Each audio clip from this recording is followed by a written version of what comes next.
Omar thinks he's just a hunter now. He doesn't work. He's a pro hunter. Yeah. He doesn't work anymore. We'll say hi to everybody in Colorado for you, bud. Oh yeah, that's funny. Huh? He ditched us. He did ditch us. Omar ditched us. What That's a producer. It was partly our problem because we didn't make a decision quick enough. But Well, the thing is, though, I tried to make a lesson out of it for him by saying you can't live behind your computer. mm-hmm. Like you can literally scroll back your chair, turn over, say, "Hey Brady, are we going to Colorado rally at the Capitol for the Mountain Lion thing?" Yeah, but Do you forget he's 25. So if I know, you he didn't just text it or DM it, then it didn't he really. lives on his Then it computer. doesn't stick. That doesn't stick. Yeah. Or he could pick up his phone, call Trail, be like, "Trail, are we going?" And You're he'd be asking like, a "Yes." 25-year-old to call someone. Yeah. That's also not just not Yeah. happening. That's like asking my 15-year-old, like, "Hey, just give him a call." No, I would never. I'm like, why not? Because then I have to talk. Yeah, then I have to talk to him. I'm like, just call him.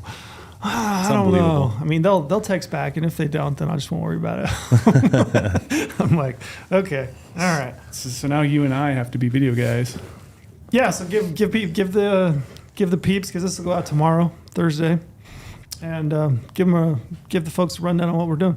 Yeah, so we are flying up to Denver for the support at the Capitol for the vote no on Proposition 127 in Colorado about the mountain lion hunting ban. Mm-hmm. So Trail and I are going to go up, show our support, try to do some little interviews with people, probably do a bunch of like Instagram stories, maybe some reels, and just show our supports as non-residents, supporting all the people of Colorado and getting them to vote no on Proposition 127. If you don't know about it, we've done plenty of podcasts about this. Yeah, It's been really catching fire this last month or so, which Yeah. I've loved to see. I've been seeing lots of signs Yeah. on social media, which is super cool. I even saw Yeah. Neville picked up some signs. I did. I talked to Neville yesterday, and I said, "Hey, if you're in the area, come down and say what's up." And he's like, I'm going owl hunt." See that? But That's the hard. that's the hard part. This is what I talked about in some of the like green screen things we put out and all that is, I know I'm yelling at myself too, right? Like November vote, hunters don't like to be in town in November. Sure. Or even October when you guys are going down to post up on the Capitol. But it's like, man, it's kind of a needed thing this year. Yeah. And what is it? So it's Friday at 11 a.m. to 2 p.m. I got 10 to 2. 10 to 2? Okay, 10 to 2. Show up early. Show up early. Hey, Show up nothing at wrong 9. with that. We'll probably be there at 8. Like, show up early. We might be. What else do we got to do? Yeah. And Brady will have to get his latte first. Pumpkin spice latte. Pumpkin It's spice October, latte. bud. Nope. It's October. Nope, I do not support pumpkin spice lattes anymore because they have too much sugar. I haven't we had a go. pumpkin spice latte in probably 4 years. You had a lot of them before the 4 years. Before though. those 4 years, I had Really? plenty. You were a big fan? Well, because when I lived in pumpkin spice? Montana, the closest coffee shop was quite a ways away. And so when I moved to Vegas, coffee shops were everywhere. So it was pretty easy to swing into a coffee shop on the way to work. Yeah. I don't think that's the thing being debated. I think it's the pumpkin spice part He was of a this big equation. PSL guy. You were? And then I actually was a big PSL guy there for a No, little I'm bit too. not a fan. I like I'm not a pumpkin fan pie, but either. I'm not a big. I just like not a big fan of straight black coffee like my soul. like your heart. Big black heart. Yeah. So if we don't hit it again, show up Friday. At Yeah, I Denver. think it's awesome. I think it's awesome that they're Dan Gates and these guys have put this together. Yeah. I mean, it's just it's a show of what's to come in November is the way I see it, right? Mm-hmm. It's like a preview. That's why I hope and want it to be massive. Yeah. I hope a lot Yeah. of hunters turn out. Yeah, if you live close to Denver, even if you don't, you're driving distance, take time and show up. I would love to see. I don't know how many people show up, but it'd be awesome if we got a couple thousand. Yeah, it'd be incredible. That would be so cool. I just think something like this too just would catch wind in kind of the more favorable networks for like the Colorado residents. It'd be picked up. It'd be free marketing. After all these people show up and talk about it, I could see it on local news channels, that kind of stuff, if it's big enough. Yep. And that's huge for something like this. I agree. That's the frustrating part is us as non-residents. We can only do this part, right? They're the ones that actually have to show up and vote. So Even invite some of your non-hunting friends. If they Yes. are uneducated about this and want to show up and get educated, obviously you can influence them a little bit before they go there, but like show up, we can have conversations, talk about it, why this is bad for hunting in general, why it's bad for the state of Colorado, why it's bad for every single state in the United States, why it sets a precedence, very scary precedence for ballot box biology votes. Not good. Do you ever been to a rally? No. I haven't either. That'd be fun. I was driving down this morning and I was thinking about it and I was like, oh, how do I feel about it? Am I nervous at all? A little bit. Trill, you and I are like the same person. Like we don't go out and socialize in public. Yeah, not been to a rally. It's going to be your people, though. It will. Yeah. I wonder, do you think that there'll be any kind of... I guarantee there'll be the opposition will probably show up too. Do you think so? Oh yeah. They know about this going on. Yeah. God, I hope not. They definitely be very well. Maybe we should interview them. Get their thoughts. Yeah, we could. Have a little conversation. Yeah, I'm sure we'll get something really well-educated and thoughtful. Just super educated, thoughtful, facts. Yeah, I'm sure that's what you'll get. None of that's based in emotion, I'm sure. No, none. You think some people on the other side will come dressing up as mountain lions and show up? The furries? The furries? The furries will show up. I saw something the other day that somebody ran into some furries. Oh, it was a CRWM post. They had an individual that set up like a little booth, and I'll find it by the end of the podcast. But he basically said it was near a furry get together, and had a chance to talk to some of those guys about it. I had my first come across with a furry. You did? Yeah, Where at? here in Vegas. What, do tell. Kind of a sad story.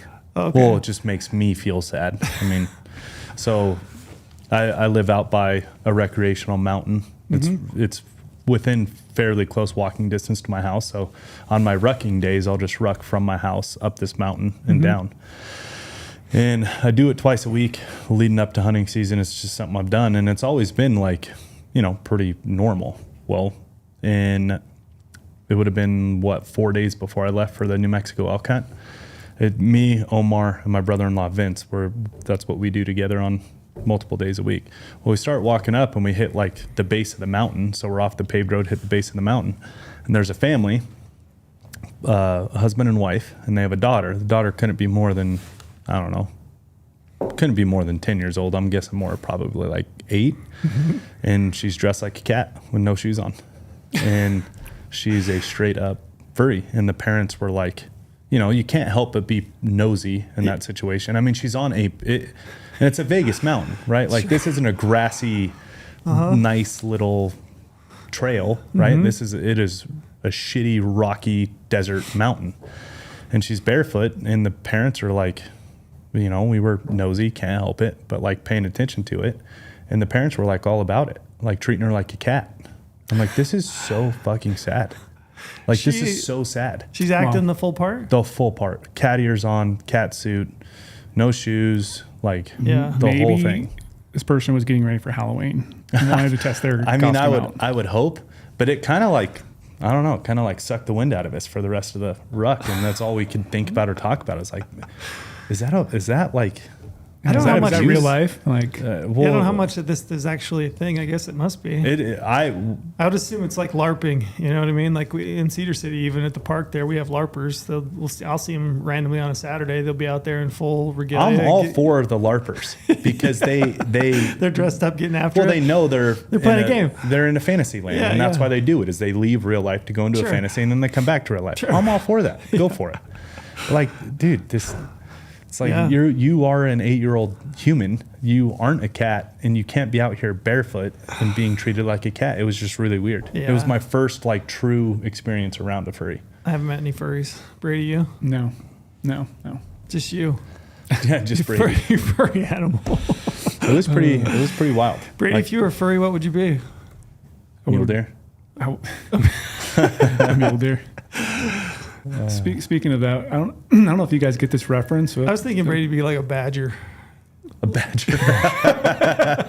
Don't you think? I think Brady would be a good badger. So we just got He's a little angry, kind of rush you a little bit, Yeah. give you a little stink eye. Actually, you're not far off. I think he's there. a badger.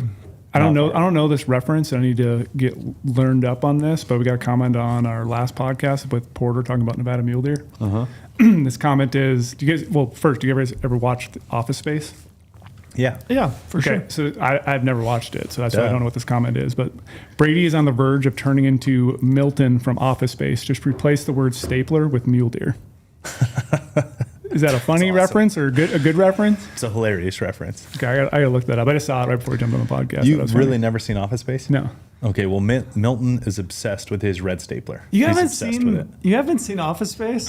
It's a It's an absolute classic. It's a when do you think must-watch. that movie was made? 90s? It was a while ago. It's a must-watch, though. Had to be 90s, late Oh yeah, 90s. 1999. Yeah, 99. It's a comedy / dark comedy. and it holds up. It absolutely holds up. It's along the same thread, very different, but along the same thread of the Office show, where it's just parody about office life. Yeah. And dude, it's hilarious. You got to watch it. Milton is real standoffish, keeps to himself. I'm and looking he's at Milton right now, the He's character. Yeah. obsessed with his red swing line stapler. Yeah. And Brady, you have to watch this. I've seen some of these clips now that I'm looking at it, like guy with a tie holding the coffee cup and like. They take Yeah. the printer they're- out with a baseball bat. yeah, the printer, that's I've great. seen that clip. Okay, I've seen that too, But but the I've Milton never watched thing it. is they are doing layoffs, but they're like trying to creatively lay off Milton because they were trying to fix the glitch in the system that he actually had been fired, but he had kept getting paid. So he would kept showing up to work, even though like on file he was already let go. So they were trying to fix the glitch, and how they messed with him was they took a stapler. And so he freaked out and lit the whole building on fire. Yeah, they keep moving him to like different offices. Closet. and took his stapler away. Ooh, looks like it's on Peacock, and I actually do have a Bro, Peacock it's a- subscription. I might have to watch it with a girlfriend tonight. It's It even is worth a renting. classic. That's a phenomenal movie. That's one- 7.6 out of 10 on the IMDb scale, that's one that's on 81% TV. Rotten You have to Tomatoes. watch it. It's a 10 out of 10. It's a 10. I don't believe the critics always suck. It's a 10 out of 10 comedy. Okay, so yeah. Speaking of mule deer, how was your weekend? Oof.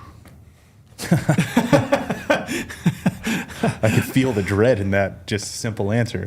Are you feeling self-conscious now, though, that somebody labeled you as Milton Mule Deer? No, because I need to. Milton Mule Deer. Cause I just love mule deer so much. Yeah. I like that comment. Yeah. That's good. I don't want to watch You, them. you were out hunting mule deer? Yeah, so that was my second mule deer tag of the year. I mean, I haven't talked about my first one either, but like, I'm kind of struggling a little bit this year on. There's the big difference between scouting giants and killing giants. Mm-hmm. And I've scouted giants, but trying to turn them up again has been a little challenging. And then Brady called me up and he was like, I think I'm going to be an elk hunter. kind of did say that. It's like You it's did just not. I don't believe Not it. kind of. That's what you said. Yeah, it is so much easier. I'm going to be an elk hunter. It's like I will put I money think, down I on think it. he It's even legit agreed easier. with me. I was like, yeah, mule deer hunting is not fun. And he's like, yeah, it's really not that fun. It's very. There's no way he said That's this. what I he did. said. No, This I did. happened. I did. This is a real conversation. I'm like, there's sarcasm to that because like I'm just getting off multiple rough hunts. I'm trying to turn up an actual deer I want to shoot. I'm But, just like, in shock that you even like would sarcastically say that. He's here's coming around. Here's the funny thing though, man. Like I don't technically have two tags. I have one elk tag this year. I have a cow elk tag. My brother has one of the best tags in this state. Here's how that bad I'm it's going gotten. to. He has a deer tag, right? So he could be out hunting this coming Saturday. Yeah. But what are you going to go hunt instead? So I'm dropping my girlfriend off at the airport on Saturday morning. She's going to Taylor Swift concert. T Swift. Yeah, Good thing pretty to cool. bail Her on. first one. I'm very proud of you. So I'm dropping her off at the airport, leaving right from the airport, and I'm going out scouting for my U tag all day on Saturday. Sunday, my U hunt opens, and I'm going to try to kill with my open sight muzzleloader. That's cool. So I was out shooting my muzzleloader again today. Brady So could yeah, be I out, could be out. I just want to say Brady could be out Mule deer hunting. And he's you hunting. He's I'm you gonna hunting. go U hunt. Desert bighorn sheep. What world are we living in right now? I know. So yeah, I just got back from 5-day season, and it was pretty rough. I mean, like, I saw a lot of deer. So deer numbers are there, but just the age class is not there in the place I'm hunting. And I've hunted this place quite a few times before, but it's just like the second. I mean, I texted you that photo the first day. I saw that big 3-point with the kicker, and everyone in this state would shoot that buck 100% of the time. I'm not shooting it. I'm not shooting either, but like it's a Little deer, 3-point with a kicker? Yeah, it has decent mass for the age. This is an ugly buck. Ugly Really? buck, yeah. It's a back fork 3 with a kicker off the back, Yeah. and he's tight and narrow. Tight and narrow. Pretty, Yeah, and tall, pretty tall. He's pretty tall. He was like I'd 300. shoot it. He was 335 yards away. He's not big though. No, he's not big at I all. bet He's it's not even old. It wasn't 3.5-year-old buck. Oh, Yeah, yeah. it's that. Okay. I'd say he's 3.5. So yeah, I saw that deer, and then the second day of the hunt, I actually turned up a really good buck, like high 70s, potentially maybe breaking 80, really wide, probably 27, 28 wide, maybe a little wider than that, big beams. And I put that buck to bed. It was like 2,000 yards away. I had a glass, of course, into the sun in the morning, which sucks. And I'm trying to like look through my spotter, okay, is that the buck? Is it a small buck? He was running with 3 smaller bucks. Put him to bed in a bunch of oak brush. Ended up, using a rangefinder tool, marked exactly where it's at, which is super sweet. Found a ridge above it where I could potentially shoot from. Use a line distance tool and go on maps from there to the buck. Like, yeah, I can shoot there. It's gonna be like 350 yard shot. Spent 2 hours hiking all the way over there. Get set up. I'm like, all right, it's now noon. I have all day to sit here in glass, chill. This buck's in this oak brush somewhere. They're bedded down in this thick ass oak brush. Did you take a nap? I did take a little nap. Uh-oh. That's when he got out. That's when he got up. I know. That's when it My whoop happens. said I slept for 45 minutes. I looked at it the other day. That's plenty of time. Plenty. So yeah, got all set up, and then evening, I'm like, he's got a show. Not a single deer showed up. And I'm like, did they bounce when I moved? Did they stay bedded the whole time? Because I actually did watch some other bucks in the evening because it's so hot out. It was like 83 degrees. Yeah, it's hot. And I actually watched some bucks that literally bedded all evening. I could class them in their bed, and this is a different day, but like the bucks never got out of their bed in the evening. So I It don't got know. dark, It got dark, and they there was never no got deer. up. Well, I don't know this buck, but like the other The buck. other that I 3 didn't get up. No, I never saw any of those 4 deer, which is like, to me, it's like one of those 4 deer should have got up at least. That's why I think they bounced and went up and over a saddle before I got there or changed beds. But like I could see the whole mountain face, so it's not like I couldn't see them if they got up and moved while I was there. So either they moved before I got there, most likely. And unfortunately, then I spent the rest of the 4 days of the hunt, or 3 days of the hunt, trying to turn him up. Glassed every single canyon near there, moved back a little bit so I can get a bigger picture of the basin he was in. Looked all over the terrain everywhere. Kept seeing other dink bucks. Saw some other small bucks that were where he was originally in the morning, and I got really excited. I was like, oh, there's those small bucks.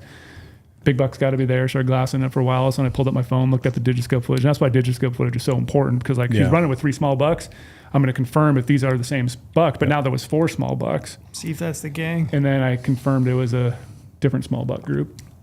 Oh, gotcha. So yeah, never could turn them up. And there was some shots the morning after I first saw him in the not really general vicinity, but sounds like within mile of where I was. But don't know if anyone got a shot at him. Never saw those small bucks again either. Never saw the big buck.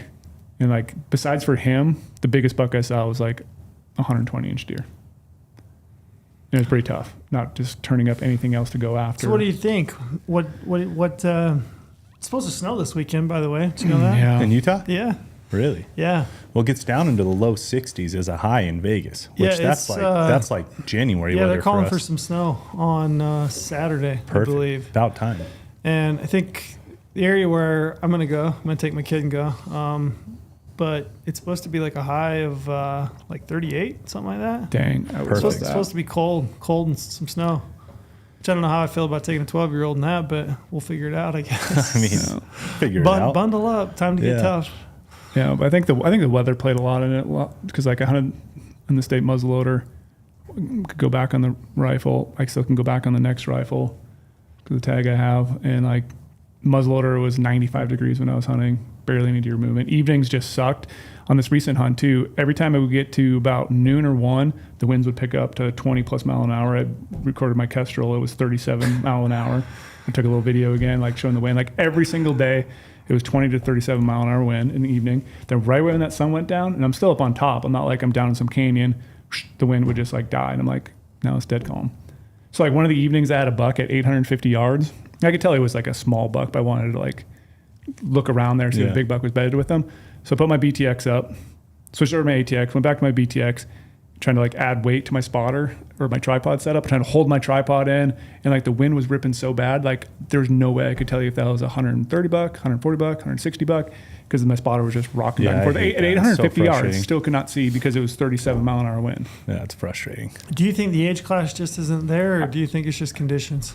I think it's a little bit of conditions, but I also think the age class is not there collectively, because I've hunted it so much, hunted it last year, hunted it this year, had a bunch of friends hunting in the same general area around me, and they had spent more time on the archery muzzleloader and they still hadn't turned up a buck over 160. Do you think it's the Because we talked last week when we had Porter here, it wasn't a great year. Those bucks would have been born. Do you think that plays into it? I think at that all? plays into it 100%. Are you seeing bucks that are older bucks that just don't have Nope, big I'm not antlers? I'm not even seeing old stunted genetics. So I'm just that's not seeing. I'm not seeing an thing age in general. class. Interesting. I'm totally missing an age class. So Which is frustrating to go. Like we always say, like go into a unit, know what the trophy potential or expectation of a unit is. Like don't go to every unit expect you're going to shoot a 2-inch deer, which that's Was 18, ridiculous. 19, was that a tough winter? It was a drought. Mm-hmm. Real 18, droughty. 19 was? Yeah. So when was the last? I'm trying to think of the last big snow. Was 20 that 16, 17? 16, 17 was pretty gnarly as far as snow goes. Yeah. In parts, not so much southern. Are we saying Utah? Southern Utah. But he said it earlier. Don't look at me. I didn't say it. What did I say? He said Utah. You said because I said it's supposed to snow, and then you said something a about- region base. Oh. You're worse. So we're getting. I remember. I'm trying to remember when it was. It was 16, 17, or when it was. There's the winter of 2022, I believe, was bad. That's when we had all the snow Well, I'm in trying to Vegas. think like the 4, 5, 6 age class. Yeah. Like why? Because I remember. I'm trying to think of the winter, but I remember snowmobiling up there I think it was where I usually go. 17, 18 was And bad. the snow banks were taller than the snowmobile trailer. Like the enclosed snowmobile trailer, the snow banks were literally as tall as Yeah. that. Like the hood of the truck, if not taller. I don't think we've had bad winter kill, think but that I was think 16. we had like 3 years in a row there where it was real droughty, Yeah. and the feed was pretty bad. Shitty. Yeah, pretty terrible. So like those fawns that would have been born that year, the spring moisture wasn't great. They just weren't healthy. Like fawns born that year just wouldn't have been that healthy. And we talked about it last week with Porter, but I just wondered if that played into it. If I definitely think it's playing into it. Like, But there if you- should be there. Not to say like, yeah, you can luck into a deer or you can have expectations for it, but like you should be able to find, from much as I glass, much as far as I hiked, getting away from people, doing different things, like moving different angles throughout the day, glassing different aspects of the mountain, should be able to turn up at least a 150-inch deer. Not even seeing a 150-inch deer, it's pretty alarming. And not seeing anything older than that, not even seeing like a giant 2-point or a giant 3-point. That's an old regress buck. Yeah, old. Trail, not you seeing any think of that. you think drought would take out an age class like a winter would? I don't know that it would take out an age class, but I think that the deer that are born on that year, those bucks, will probably just never be Anything special? anything special because No. they just weren't born on a year where they were healthy. I just think that they wouldn't develop. Malnourished. That's why I their was wondering first- if he was seeing like older age class bucks that just didn't have big antlers. You know, if they were just like 150-inch 4-point. Yeah, they're just malnourished for their that's a first. 4-year-old buck. Yeah, Yeah. that just isn't reaching potential on what it could be if it was born on a year where it was wet. That's why I was just curious. So let me ask you, Brady, if you how do you feel then about the potential of like moving to? So I think the buck to doe ratio for generally speaking throughout those areas, it's like 18 to 21, somewhere in that neighborhood. How do you feel if they decide to move forward with a proposal that lowers that to like 15 to 17 Boo. in an effort to maybe potentially grow more deer I don't know if we need more deer. in that area? I don't think we need more deer. You saw plenty. Like I was legit seeing between 10, the highest I saw was 22 does off one glassing knob in the morning. I was seeing legit 8 to 10 or 8 to 12 bucks a day. It's not bad. That's already a pretty high ratio. But if you got more deer, you got more bucks, right? That's true. But then they're going to have more tags. Yeah. So like, okay, let's just figure out what's going to be the best Catch here. 22. Yeah. I don't know if, I don't think, Here's the thing. I don't think more tags is the answer right now in the West. I would be totally okay, and I'm probably going to hate for it, if we cut more tags. Cut tags a lot in some areas. But then you have to watch out for the areas around there. If they still have more tags and people are going to flock to those units and shoot more deer in those units and wreck those ones too, then all of a sudden everything becomes wrecked. Are you at a point where you would take lower drawing odds? Maybe only draw that tag every. What is that for non-residents? We'll say 6, 7, 8 It's a lot of plus. points, yeah. I mean, that's more than 5, right? Yeah. Would you draw that tag every 7 years and feel okay about it if you had a chance at something a little bit I bigger? would. You'd feel better about that? Because right now, looking at it and looking at what my draw would be if it drew that season, yeah, I had a season that allows me to hunt all the weapon choices. But like, I can't see why anyone would want to burn that many points on a hunt like that after what I saw. And again, this is not something that's a new unit. Yeah, but That's what if not- that jumps to 10 because they cut tags to then make a better? Let's make a better hunt. You'd be okay with that? I'm okay with that. That's interesting. And like we can like it's very hard to say people have to not shoot young deer. Like people should be able to shoot whatever they want. Like youth should be able to shoot whatever they want. But I think we have to get to a certain point where people have to just start realizing they don't have to always punch a tag. Like I could have killed a deer every single day. Mm-hmm. Yeah, it was only 120, 130 inch deer, but I had bedded at 300 yards, bedded at 400 yards. Could have made a stalk on that one at 800. Like I had deer all over the place that could have shot fork and horns 3 points. But you saw a buck that was maybe 180. Yeah, I did. Saw a good deer. Mm-hmm. So that got me excited. But it's like, I think a lot of people do just go out and they realize they're traveling really far away, or this, tag could take 6 to 8 points to draw. Yeah. And it's a lot of years invested. So you just want to shoot something. I understand people love meat. I love meat too. I'm starting to run out of meat in my freezer. Like I would have loved to stack some meat in there, but I feel bad shooting I feel bad shooting 120 inch deer, Yeah. And then like the thing is weird too, like of all the bucks I saw, I think there's only 4 bucks that actually had 4 points on one side. So you want to throw in an antler restriction on top of that. Okay, no one's gonna be shooting anything because there's not any bucks with actual 4 points. It's because they were young bucks. Though, They're young right? bucks still, yeah. Yeah, but if you do If that, you do that, in but theory, I'm they only work for a couple devil's advocate, years. We talked about it before. Maybe you retain all those bucks and then they're a year older and bigger. I don't know. It's interesting. I mean, we're giving out too many tags. And we're Older is more important than bigger, Yeah. obviously. Yeah. We're giving out too many tags, and I think we're shooting too many young bucks. Interesting. The antler restriction thing, though, we can rehash that out. we but don't that just have doesn't- to. Doesn't Not work. gonna We do don't anything. have to. I'm sure at some point again we will, because that's just what we do in Yeah. that area. Somebody's gonna bring it up Yeah, again. we love to dig things up and rehash it, but Yeah. It's just tough. There's stuff going in a hunt like that, and having I don't think it's just the area that you're talking about. I don't think it's just southern Utah. I just think generally in the West, I think mule deer's been tough. Yeah. Have you seen many big bucks? Many older, mature age class? I've seen some good bucks come out, like in the network I'm in, pictures and stuff. Yeah, like but a few, not, right? Yeah, but Would you say nothing. it's less than it has been in previous years? Oh, yeah. For sure. For sure. Yeah, that's not even debatable in my opinion. But Yeah, I mean, I I'm agree. still seeing some. I literally just right now got sent a picture of a really good buck. I'm not kidding. Like literally right now. Yeah, it's a good buck. It's a great buck. Yeah, great buck. Kid killed it. It's a stud of a deer. I just think generally speaking, where I'm from at least, just kind of the undercurrent is that people just aren't seeing many mature deer, and I haven't seen a lot of. Usually, I would say general season, there's a lot of not a lot, but quite a few, truly big deer that are killed on a general season unit, whether it's bow or muzzleloader. It doesn't seem to me like I've seen that many. And you're not seeing any of the big mature deer. You're also not seeing any just good deer. I've seen some good deer. I just wouldn't say There's not as many as these. not as many as what it feels like there has been in years No. past. And then you look at the muzzleloader hunt I had earlier in the year in a different state. Like, yeah, I turned up an absolute toad, scouted him out, thought I had a good plan to it, show up, and literally couldn't find him at all. Tried multiple angles trying to look for him. And then still, the next biggest deer that was in the same spot where my giant wasn't with that buck early in the summer. He was like a 150-inch deer. Mm-hmm. Those damn archery hunters messed it up for you. Yeah, Probably those elk Damn hunters archery did. hunters. Those elk hunters Oh, running around right. probably like moving. That's what I meant. You're going to be That's one of us here archery pretty out. soon. And So easy stepping. Easy. so like when I go 9 days and the biggest deer I can turn up is 150-inch deer in summer range habitat, Yeah. hunting literally, I touched almost every single high country basin in that unit that I could touch. Hiked all over, glassing at other ones. Yeah, there's other little ranges around there, but like, and only turning up 150-inch deer in 9 days. Yeah. And I'm not talking like, oh, I'm just gonna glass for an hour and go back to camp. I'm hunting all day. It'd be interesting to see what happens. Like if we do get a cold snap, and if we, it'd be interesting to kind of the telltale sign for me is always those second and third rifle seasons in Colorado because Yeah. they issue so many permits and.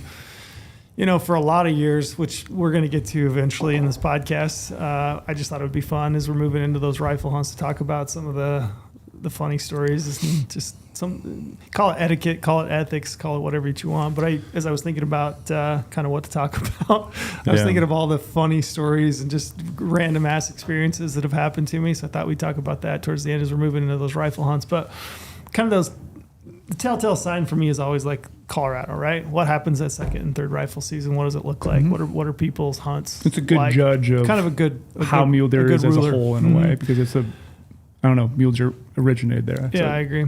Anybody going? Are you going? No. Nope. No second, no third rifle season. Nope. I don't know. I'm going No. going elk I wouldn't hunting. say if I did. You're going elk hunting. Yeah, which I'll be in the field during the same dates, but not with Yeah. the deer tag. As I was thinking about it, I was driving down today. Is there anybody in the office that has a second or third rifle season in Colorado tag? Not that I know of. Yeah, when do you guys remember that being the That, case? yeah, That's exactly. good, also a telltale sign. That was never the case. We were all going. Yeah. It hasn't been that long ago. Maybe 3-5 years, somewhere in that neighborhood. We were always 100%, trying yeah. to put a second or third rifle deer tag in our pocket, Yeah. which is it's kind of a bummer. It is a huge bummer. And it's not like we couldn't put a tag in our pocket. Yeah, you either. definitely could. There's options everywhere. We pick definitely up could. low point units all the time. I'm becoming a very strict elk and whitetail guy. I still have yet to kill a whitetail, but mentally, Yeah. elk and whitetail. Yes, I don't know. I'm just concerned a lot for mule deer in the West. Yeah. I said it before, said it on a bunch of other podcasts. I am legit concerned. And I Yeah. don't have all the answers. I don't know what's right and what's wrong. I'm not a biologist. I don't know, exactly what is best for the herd, how to manage it, with giving people opportunity, making it wait longer, because then no one's going to really be hunting, and then we're going to have, issues there too. But I don't know. What's the deal? I will tell you, so I've always been concerned, right? Because you just hear about it, whether you want to call it slight or medium concern. I don't know. It was on my mind, but not glaring on my mind. So Omar and I spent 14 total days with scouting into our elk season. It's a 10-day elk hunt. We spent 13 and a half total days in the backcountry, and it's one of the weirdest places I've ever been around elk. I mean, it is legitimately above timberline. We never never one time were we less than 12,300 feet. Not one time. That was the line where the elk were. It felt like I was hunting August mule deer in high country Colorado. That's what it felt like, looked like. We were trying to bed elk and go after them in their beds. Now, obviously, with 30 cows makes it pretty tough. Just Anyway, small patches of timber and stuff above timberline, or they would hit the very first patch of timber at 12,000. Yeah. And then they would feed up from there, and just Gotcha. in these massive, sheep mule deer country. That's what it looked like, high country mule deer. Anyways, we did not see in 14 days a single deer in that. This is backcountry, wilderness, 12,000 feet, cold weather, warm weather, And you're- name all the weather. And you're still glassing for bulls at this point, so you have optics. all we did was so glass. so you could potentially Literally see deer. all it's not we like did. you're in the timber, can't see It it. was the Yeah. weirdest archery elk hunt I've ever been on. I didn't like it. It's not for me. I'd rather be in thick timber and calling, and I'd rather play that game with elk in the rut. I mean, it's cool to watch them, watch them rut. You get to see them do elk things, which you don't necessarily get to see in the timber. That was cool, but hunting them wasn't for me. It felt like a early season, August, early September type of super high country mule deer hunt where you try to bed them and go in. But obviously, a bachelor group of 4 deer is a lot easier than Yeah. a bull with 30 cows Yeah. when you're trying to sneak in a bed. Anyways, that entire hunt, none of us saw a single deer. And we were in the primest habitat you could possibly imagine. Coming home from that hunt, all we've been talking about is damn, is it really that bad? We didn't even see a doe. 14 days Yeah. at 12,000 feet. And you look at all the the connections of friends we have who are guides in the state of where we live now in Nevada, and hearing them talk about the Yeah. units that they're trying to tell their clients, you should probably turn your tag back in. Yeah. It's not going to be what you want, or you have to drop your expectations a lot. We're going to struggle to find Yeah. one deer to go after. And it's not going to be a giant that it normally would be. You're not seeing any deer. It's just crazy. We saw a dozen bighorn sheep. One of them was actually a really good ram, Yeah. very good ram. We saw a dozen bighorns and no deer. It was the weirdest thing ever. Yeah, that is weird. Cal, I don't know. That's interesting. It'll be interesting to see how, because historically, I mean, if you're talking mule deer, you're talking, so Wyoming, we kind of already know what's going on in Wyoming. It's been interesting to look. If you look at the points report, the draw odds report that the state published, we haven't had ours updated as of yet. It should be coming here pretty quick, but when you look at the draw odds for mule deer in Wyoming, it's pretty reflective of what people's expectations are for those hunts. Like they've come down quite a lot, which is interesting. But I would say, generally speaking, you're talking mule deer, you're thinking Utah. Utah's a great mule deer state, or has been historically. And then, Colorado, same thing. I'm talking second and third rifle season. It'll be really interesting to see what those historical hunts look like. How they shake out. And even if I did, let's say I killed that big giant buck I was going after this last weekend, I would still have concerns about deer. And I would still not be like, oh, that was a phenomenal hunt. Can't wait to go back. Deer numbers are awesome. I would still be very concerned. Deer numbers are decent, though. They're decent. That, right? Yeah, they're definitely decent. $8 to $10, $8 to $12 you bucks a day. See some more maturity on more maturity. Yeah, but I was still. I'm not just complaining because I didn't kill. Because I've had people try to roast me about that. What do you think? Is he complaining because he didn't kill? I could have killed every day.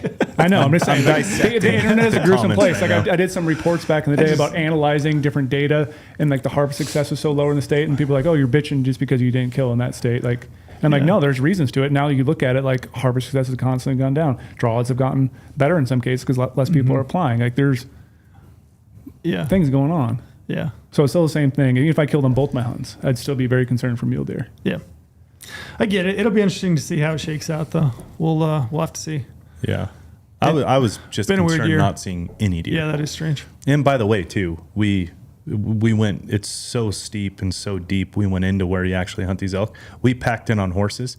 Never saw any deer even coming up on horses, glassing, nothing. Like I'm talking from the bottom to the top, 14 days at the top, not a single deer. Mm-hmm. And the problem and then is out the other side. Yeah. It's like, problem is sometimes too is I brought this up before when I ran into a game warden at a check station in a state, and I was like, hey, like, have you heard of anything else like deer numbers? Like anyone else seeing deer? What's going on? Like we're not seeing any sort of the deer numbers in age class that we normally do. He's like, oh, I hear that from all the time from you guys this year.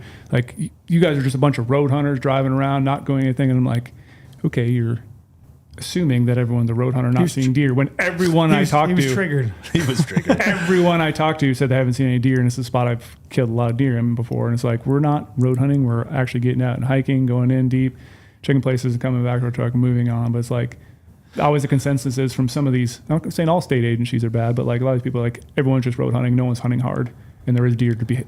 I actually think people are hunting harder than they've ever hunted. You have to try to back turn up in the anything. day, like even like you were talking 5-6 years ago, all of us had tags in Colorado. You also 5-6 years ago could like truly get away from people. There's no getting away from people anymore. Like even where Omar and I were on this elk hunt, we still ran into people. It's like pretty incredible. Yeah. Like I think people are hunting harder and more days than they ever have before. Just it literally seems like you can't get away now. Yeah, because I think you just have to do that because before there was, okay, you can hunt closer road, probably find success, middle distance, far distance, they all kind of had deer. Now there's just not anywhere in between there. So now guys have to go further and further to see if there is any. Some people are still hunting close. There's like, you have to grind it out. You have to hunt harder. Hunt all day. I'm talking elk for this elk hunt in New Mexico, which there's definitely some easier places to hunt elk where we were, right? But Omar and I, right, our choice is you only get so many opportunities to go in the backcountry. So it's like, let's hunt the wilderness of this unit. We definitely could have hunted like low country off the highway. Actually, I made friends with a guy out there. He's an outfitter out there. Made good friends with him back in August. Him and I just crossed paths. He's sending me, they killed the bull on all of his clients killed less than 1,000 yards from a road. So like there's easier places, right? That's my point with that. But even us back where we were still running into people. We saw people on every ridge. It's like people hunt way harder than they used to. Yeah. Which is awesome to see. Like if somebody's back there with me, like good dude, good for you. Yeah, they're my we're best friend. both back here just sucking it up, getting pounded by weather. Like, hey, you're in it with us, Yeah. But back in the day, man, you really could put a plan together where it's like, okay, we're going here because no one will be there. Now it's you're going to see someone. For sure. What do you have anything? I mean, I just keep ranting on about this for a long time. So it's like just stuff I've been thinking about a lot. I mean, is this what you meditate on at night? Kind of is. Yeah. You think you do everything right, and it's like still at the end of the day, like a mule deer can trick everyone, and like, but I feel like it's been just it's different out there nowadays. Put that way. Different. It is. It is different. It's a little sad.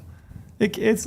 I mean, I don't know. It'd be interesting to see. It's like I said. I'm not trying to say that like it's completely down and out at this point because No, there's still a lot of good opportunities. There's still a lot of deer to be killed. I am interested, like I said, to see kind of what the latter half of the year, because to me is mostly a bow hunter. I get out ahead of myself a little bit. I forget the fact that there's still a lot of hunting to be done. Oh, there's a ton. You got the end of October. You've got all of November, which is kind of prime time for mule deer. So it'll be interesting to see what pulls October out. 16th Out of today. the woodwork. The majority of hunts are are from still yesterday kicking to Yeah. into November. That's majority of hunts. And just to put a stamp on it, Trail, mule deer will and always are the coolest, best animal in the world. So Are they the most fun to hunt? sometimes they're not, but that's the challenge that I like. They're not, Because okay, it's fair enough.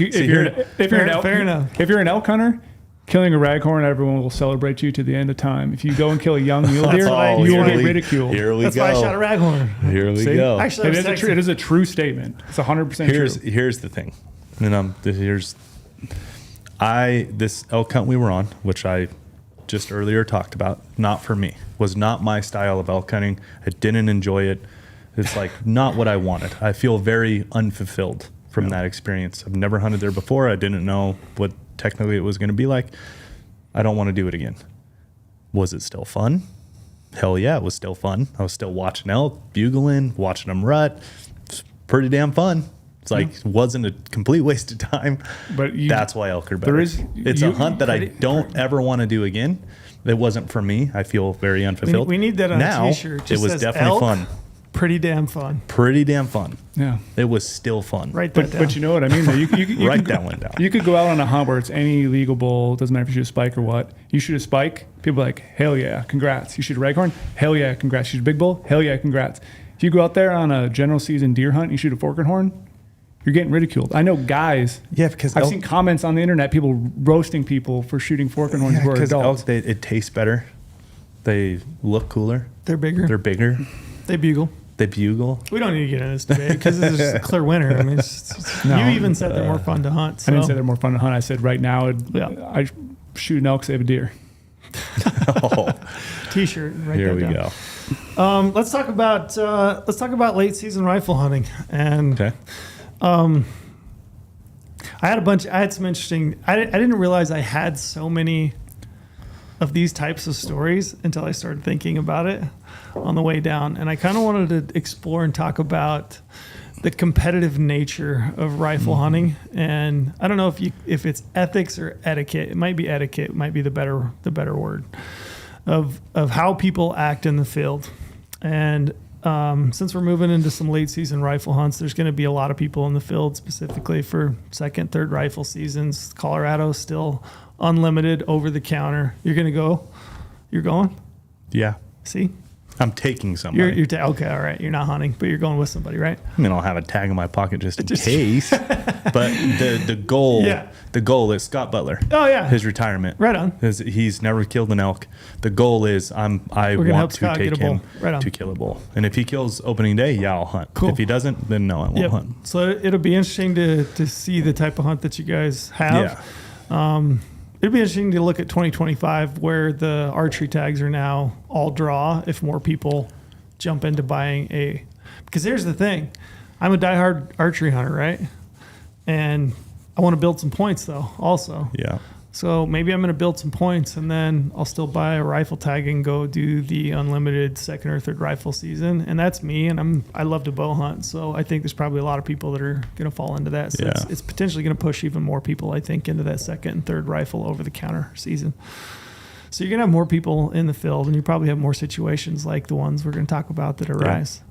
Have you guys had some fun situations in the woods? We should hit the people with a promo code the first round. Omar didn't start like the 30 timer. minutes in. Yeah, Omar. What's Omar doing? He didn't even start the timer today. No, he doesn't work anymore. He just hunts. I'm telling you. Yeah, promo. So you can use the promo code podcast. We want you to sign up for a GOHUNT Insider account. You're going to get all the research available to you, including filtering, draw odds, mapping platform. We do monthly giveaways. It's a great time of year to sign up. I'm doing a lot of research right now. I know you are as well. Already planning and prepping. And then I know yesterday we got to look at some new stuff. Oh, yes. It looks pretty sick. It's awesome. It looks really, really good. No. So stay tuned. More power, easier to filter and search. So look forward to that in the future. But yeah, sign up with the promo code podcast. You're going to get 50 points back in the Go Hunt Gear Shop, which is $50 that you can use towards the purchase of any equipment that you want in the shop. How'd I do? Nailed it. Good. Cool. Thank you, I was Joe. going to save it till the end, but you wanted to throw it right in the middle. Right in the middle. Also shout out to Sig Optics. Those guys have been great. They're sponsored the podcast. So We've been shooting yeah, I went on shot yesterday. shooting some rifles. I Yeah. did. Little Sig Sawtooth. It was funny. Troy yesterday from Sig was texting me, and he's like, "Hey, he's headed to Illinois, in a pretty decent county, well-known county to hunt whitetail." And I was like, "Yeah, man, shoot a big one. I can't wait to see pics." And he's like, "I'm gonna shoot." I think he said a button buck. He's like, just to do it. And I said, "You should. That's kind of what I'm doing this year. Just all small stuff, right? I'm one of those guys that shoots a 5-point bull, Brady. I'm gonna put it on the gram and be a hero." You will be. People will glorify him. Because it's an elk. Everyone thinks that they're so cool. But Troy said, "You should have me on the podcast, and we can." I'm trying to remember, but one of the taglines is for the titles was like "Dinks shooting dinks." Was one of them we came up with. But yeah, shout out to Sig and Sig Optics for being a sponsor of the podcast. And I was shooting yesterday. I took the Sig cross. How'd you shoot? Not as well You as shot your cross with a sawtooth. Sawtooth cross. Is it a cross sawtooth? It says cross on the side. It's not much of a rifle guy I am. I don't even know the it name of the technically thing. is, but- Solid rifle guy. Yeah, it's You shooting 7 PRC too. yeah, the Sawtooth 7 PRC shot really, really well. I got outshot by my 12-year-old. I don't know if that. So young did you eyes shoot compared to really, old really eyes. well, or did you get outshot by the 12-year-old? For me, I shot well. Then I got outshot by my 12-year-old. His group was tighter than mine. Okay. And I don't know why that is. I'm going to blame it on my eyes. I just can't see Blame it that on well your eyes. anymore. Age, Yeah. right? But I love shooting that gun. Nice gun, for real. And you're telling me it's Yeah. grouping good. Group's really good. Yeah, I'm going to go rifle hunting this next weekend. Building a Look at you. ballistic chart even. You're showing me your stuff earlier. I did. You're What? getting all in. Yeah, don't out me. You too, right? I'm like in a twilight zone. I got Brady talking about Yeah, Brady, what are you doing to me? elk hunting. I got you talking about rifle hunting. I'm in a twilight. Have I been gone for You that went long? away and we switched. The- Have I been gone for that long? the We switched biggest thing. personalities. We're like in what's that? The Disney movie? Something going in the 30. I don't Something watch about these 30. movies. Where the mom and the Yeah, daughter mom and switch? the daughter Yeah, switch. what is that I one? can't remember. I'm embarrassed a little bit that I know that, but 13 going on shit, 30. I know about it too. Yeah. But the real it's with what's her name?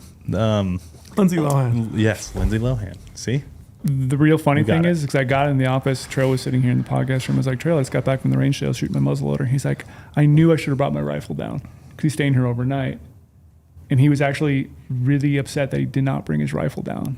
And the guy usually always, he does have his bow here today. thought I've did been bring gone my for like a couple He of brought weeks. his- Apparently, this is like years of time that I've been I gone. know. We Yeah. completely switched. Wow. I do need some help though with the rifle. We need you down. Maybe next time.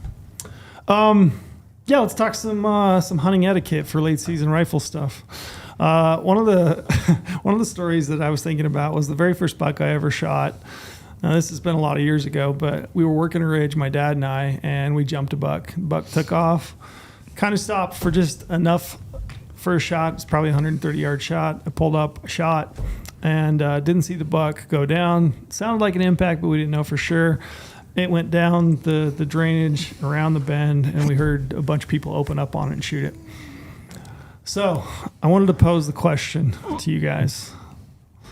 You're out rifle hunting. We'll say your second or third rifle elk season. Somebody else shoots at an elk. How do you feel about it? What do you do? Someone shoots your elk? Somebody shoots at an elk. You're looking at an elk. Oh, Somebody else, you're both within range. Somebody else shoots at that animal.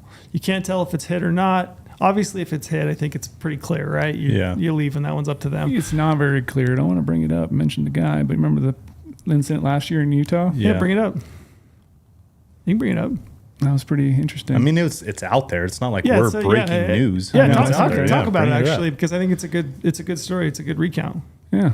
Someone basically supposedly shot a deer. Someone else shot at the deer. Someone claimed he hit it, might not have hit it. Started yelling at the other people a little bit, I believe, allegedly. And they had like a big argument over whose deer it was. Guy took the deer, took it from this girl, The way I remember it is that they had shot at the buck.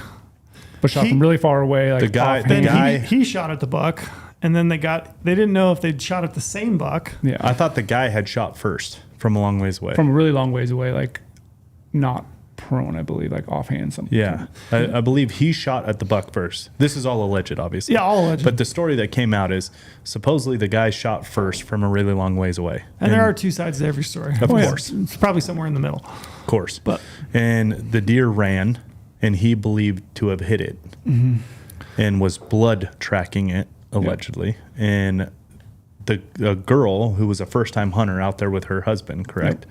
She ended up lethally shooting the deer. And he says he had tracked it to where they were, and now they're both standing over a dead deer that he believed to have shot first. But And his shot was going to kill it, he said. Exactly. He thought that the shot would. did he put a finishing shot into it? Can't remember who did. I believe the girl put the I can finishing. take back. We're butchering this, but that's okay. I got screenshots of the whole thing. We're butchering Like, this, but I mean, look, what we're getting into is there's a dead deer and two people are standing over it. Yeah. They both shot at the same deer. Yeah. So if you go back to my situation, we trailed that deer around the end of the ridge, and some guys had shot it and killed it, and we're in the process of like starting to take care of it. We looked for a bullet hole, and I had hit the buck. I hit it back like liver, but it didn't immediately die. But I guess the question is what do you do in that situation? Yeah, so that, in my opinion, this is like the most gray area of it all. Like of all ethics out there with rifle hunting, this is like the most gray area. Because one, you don't want a wounded animal, right? No one wants a wounded animal. Sure. So if you do see a wounded animal, I mean, not only it's your instinct to kill it, right? Like to put a lethal shot into it and drop it. Then it gets into the legalities of like, right, whose it is, which I believe the common etiquette in the hunting world is whoever lethally shoots it, it's theirs, right? Yeah. I think Now, however, a liver shot is lethal. The buck's not going to live; he's just going to live for a couple hours. So, like, that's why I say it's the most gray area. Yeah. This is the trickiest one, in my opinion. Yeah. Brady's trying to find the story. I found it, yeah. And every situation's different too, right? So, Yeah. like, I don't know. That's a tough one. Did we? Kind of got to read the room in that one, I guess. I think it's an interesting question because it's like, what do you do if somebody, if you're, so like, let's say that you're on a ridge and, you know, you're kind of spaced out a couple hundred yards or something, and, you know, you see a buck. If another party shoots at that buck and you can't tell if it is hit or not, is it ethical or is it good etiquette to then shoot that buck if it's in range and it's still on its feet? In my opinion, personally, I have a hard time with that one. I don't know that I would. I know it's very weird, But it's gray area again. I would.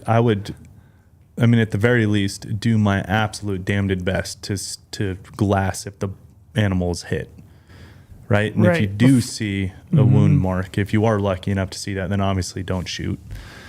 But if you don't, and it's just maybe like a hidden, you know what I mean? Like This is a sometimes you tough can't. one. It is. This is the most gray area one, in my opinion. Yeah. The other ones are pretty straightforward to me, but this one is This one's like a weird. lot of gray. And it's like, if you see a deer hit, Yeah, do you try to put it down to put it out of its misery? That was another question I had: is if you come across a wounded animal. I mean, I know that within hunter's education, they teach you if you have a valid permit and you can shoot that animal, You do. and tag it that you do. But how do you feel about that? Because I can tell you, me personally, Are you saying just to do it? Like you don't know if any other hunters around? Yeah. Maybe multiple days. Yeah. Like if you just, because I mean, wounding obviously happens, right? An animal Yeah. gets wounded, and you might come across it. Maybe it's got a front leg that's, you know, Blown gimpy off, or whatever, and you know they obviously haven't been able to find it. It wasn't a mortal wound. Are you ethically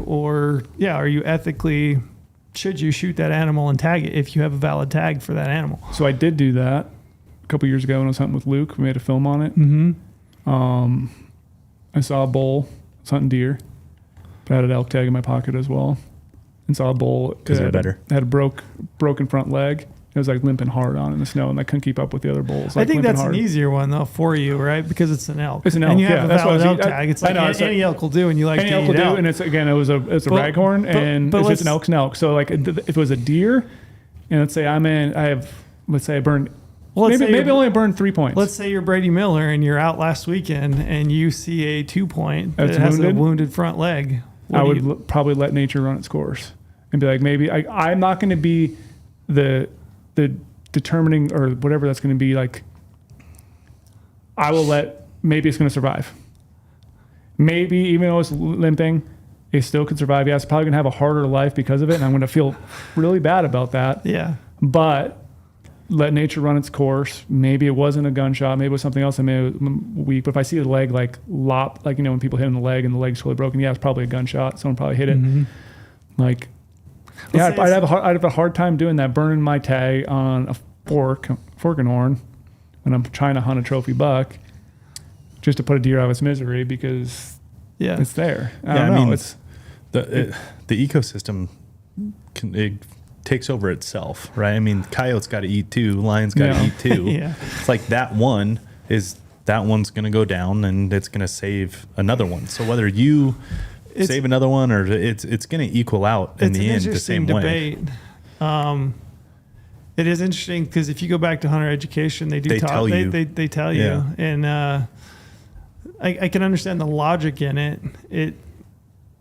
It is interesting though because I'm with you. I know a lot of people that aren't shooting that deer because they don't want to tag that deer. They don't want to go home for two reasons. One, it might not be the antler, which gets into a whole other discussion of why are you hunting? Yeah, why are you hunting, right? And ethics and everybody kind of has their own value system, so it's interesting to debate. But the other thing is like I also don't know if I want to eat that buck. I don't know what I'm losing or losing in meat, right? Yeah. If it's a leg. That's like the logic of the hunter safety. I mean, kind of I get, but not really, because it's all going to equal out in the end. I mean, the lion and the coyotes are going to go kill one anyways.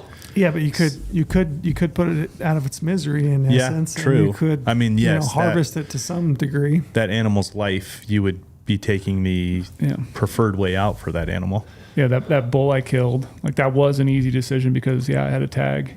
I'd go kill it, and it's also wounded. So I did talk about that in the film. Like, it's wounded. I'm gonna go just shoot it. No other hunters around. No one else would shot at that. Mm-hmm. But the leg was all nasty, like greened over, and I did have to cut a ton of meat around there and not take it out because it was bad. So I did lose more meat because of that wound in the front shoulder that I already had from someone else shooting it, like weeks prior. So I lost more meat. So if I want meat, is that the right decision then too? Because you're going to lose more meat. That's a tough one. It's the most gray area one for sure. That's a gray one. Both of those are gray. Yeah.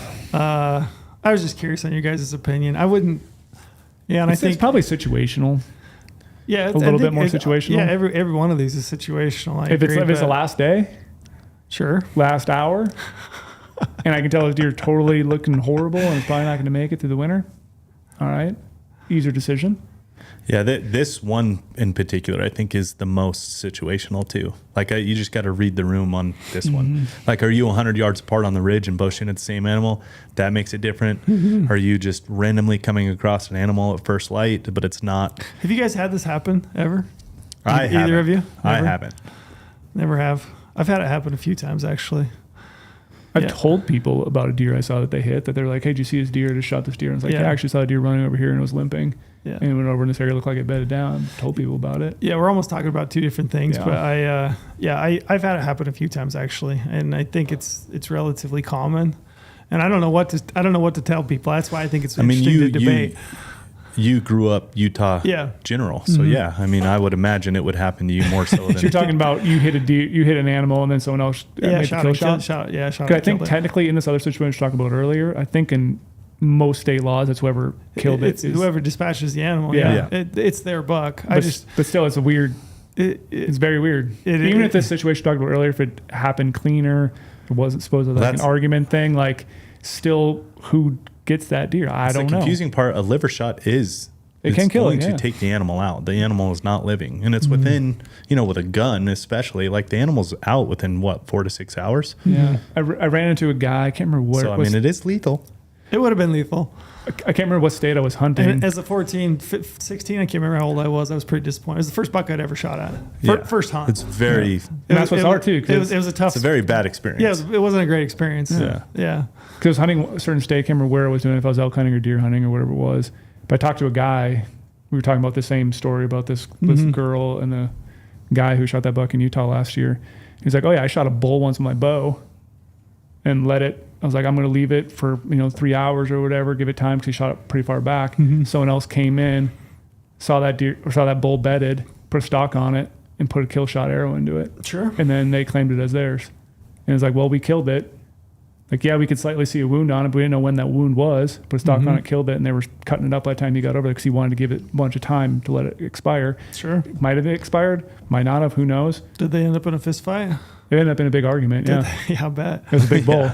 Yeah. It was like big bull is one of those heavy draw tag. And ended up shooting a smaller bull after that. Like, here's another story that kind of goes along these same lines. It'd be interesting to hear you guys' take, right? So I took an older gentleman. He'd waited 25 years to draw a late season elk tag in Utah. And I'd been tipped off to an area where there was a bull that was pushing cows. Thought it was a good bull. So we went in the morning. We're there early in the morning. We're the first ones there on this little lookout, right? I don't know exactly where this bull is, but I have a decent idea on where I think he's going to be. So we get there. We're on the lookout. We hear other people come in behind us. They park on the road. They take a different route. And they go up the ridge, kind of across from us. They're kind of back across from us. It starts to get light. I hear a bull bugle. I look down. I see this bull. He's probably a 365, 370 class bull. Big bull. Giant. Yeah, this guy would have been over the moon. So I see the bull. I know that these other guys also see the bull because they're looking at it as well. They're kind of further back. We're a little bit closer, but almost just different angles, right? So I can see the direction the bull's moving. I decided at that point, I'm like, let's go. Let's just go. We'll bail off the hill and see what happens. So we bail off the hill. We kind of work in underneath these guys. And as I'm working in underneath them, I'm looking up at them. I'm glassing at them. And I'm kind of giving them the, arms up. Like, what do you do? What do you do? I don't really get any reaction at all. So I'm just like, let's go. We'll just keep going. So we keep going. We get to 210 yards. I can see these cows filtering through the trees. And they're coming through. And I got this guy on the gun. And I'm like, okay, that bull's going to, he's going to follow those cows. He's going to be the last elk in the herd, right? So I'm watching. And then all of a sudden, boom, and I can hear the bullet going over the top of us. These guys are shooting over the top of us. And I turn around, I range them. They are 890 yards from me. So add 210 yards to that. So they're 1,000 yards, right? Which we can get into that later if you want to talk distance. I don't really have any. I don't care. It is what it is, right? It's up to your personal choice. There are people that can shoot 1,000 yards with a gun accurately. No problem at all. So they end up shooting 3 times. I'm pissed. oh yeah. At that point, like I'm pissed that I felt like, and again, memories, you think back, you think you remember it one way. So maybe I remember it differently, but I felt like as I bailed off that ridge and I looked up at those guys, I had kind of given them the, hey, what do you want to do? You know what I mean?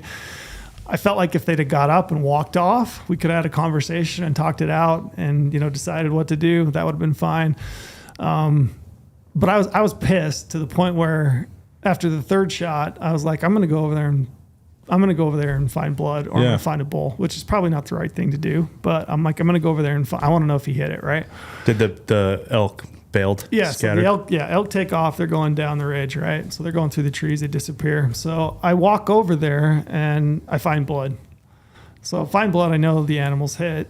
I get a text message from my brother and my dad who are also there. And my brother's like, he hit that bull, but bull's not dead. They were watching from the glass? Yeah. It's wounded, but it's not dead. So at that point, I'm pissed, for one. And then there's this part of me that's like, I know the law. Yeah. The law is I could go down there and we could find that bull. And if it's still on its feet and we could kill it, that would be our bull. But I know that this guy hit it, even though he shot overhead. So at that point, like I had this dilemma. It's a big dilemma. Big dilemma. So I decided, you know what? They hit the animal. I'm gonna bail. So we backed off. Had an exchange of words with the guys. I just said, hey, there's first blood over there. Good luck. I hope you find it. I heard that they did find it and kill it, but it wasn't until like 1 o'clock in the afternoon. So he hit it, I want to say in the back ham, but and it might have been guts. I can't remember, but he did end up. I did see a photo and it was, hit back. It wasn't, a great shot in the first place, but that situation sucked. Yeah, like would it be left a tough. really bad taste in my mouth.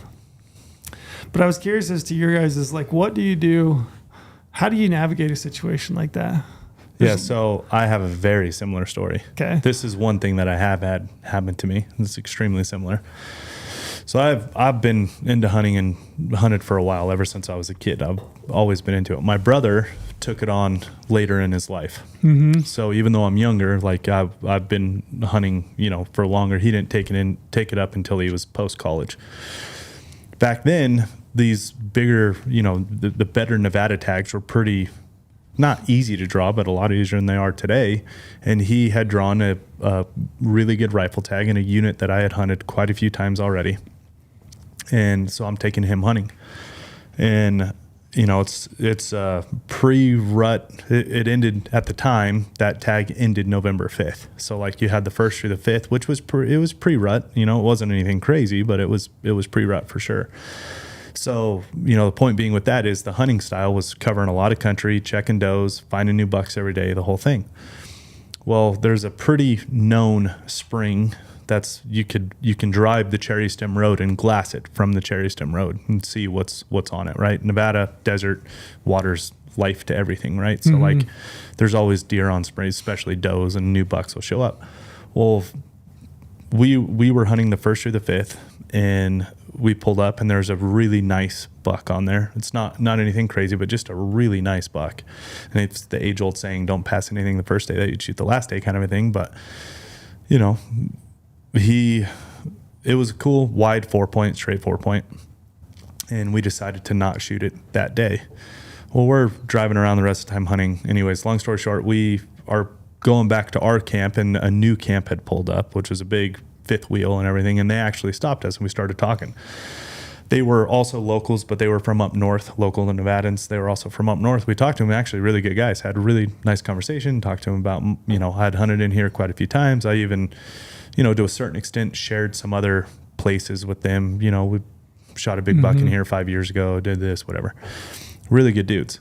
Well, the hunt's going on and it never like truly turned on because, like I said, it was November 1st to the 5th, and their camp is right at the base of the Cherry Stem Road that you can go glass this like pretty very well known spring that always has deer on it. And this is like second to last day. We come out past their camp again. We're talking. They're like, "Hey, did you guys see the buck on so and so spring?" Yeah, we actually saw him the first day. Our thought was we'll just kind of see what we see and keep hunting.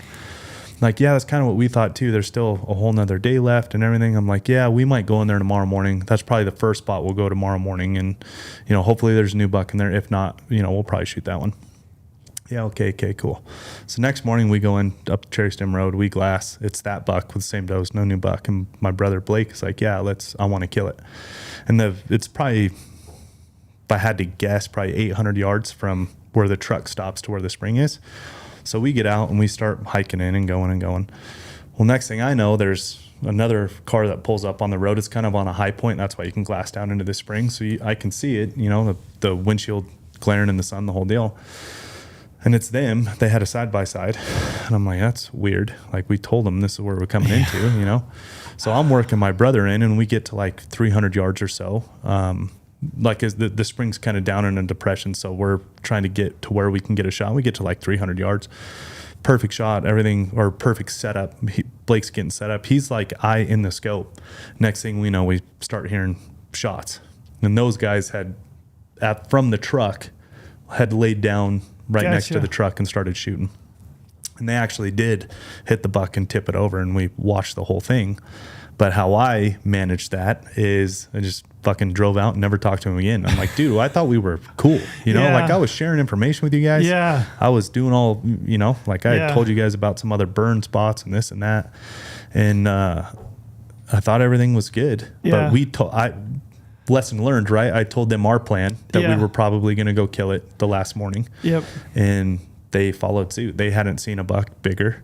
So they just started shooting from the road because we were already in there. Yeah. So it was, I literally pulled out, drove right past. I literally didn't even look at him.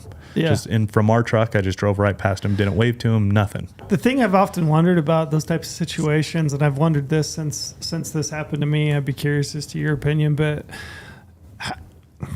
How do they feel about that animal after the fact? I hope lesser than. That's what I wonder. Yeah. Would you feel good about that? My hope is lesser, but some people. I don't know if I would feel great about it. I don't know if I think I would always look at that and feel a little bit of a twinge in my gut. Yeah. Which I guess that's the lesson, right? Is if you feel that twinge and you look at it, you're like, is this animal going to mean as much to me if I kill it in this way? Yeah. Maybe let that be your guide, I guess. You never had that happen? Brady hunts too far away from other people, I guess, to ever have other people. I don't really have a lot of He's people. never had these general desert tags. Yeah. I had another really fun one. This is just fun trail story time.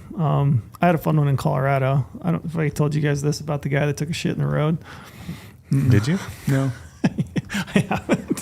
Why would you take a shit in the road, first of all? So Why the road? I had a second. It's actually a very good question, Brady. So I had a second season rifle tag in an area in Colorado, which they issue a lot of permits, and I had plans to go hunt an area, and I had my buddy and I, we both had our ATVs, and we got to the area, we unloaded the ATVs, and as we were unloading, there were several vehicles that passed us that were going up the same road we were headed up, right? And I thought, well, that's a bummer. We'll just have to figure it out when we get up there, because that's just kind of the nature of the beast, right? In those late season rifle hunts, it's just like there's people driving roads and going different places, and it's kind of a madhouse at times. But I thought, oh, well, we'll just let them go up the road. We'll follow suit. We'll find our own little patch of timber and just kind of work it and see what we can class up. And so we started up the road.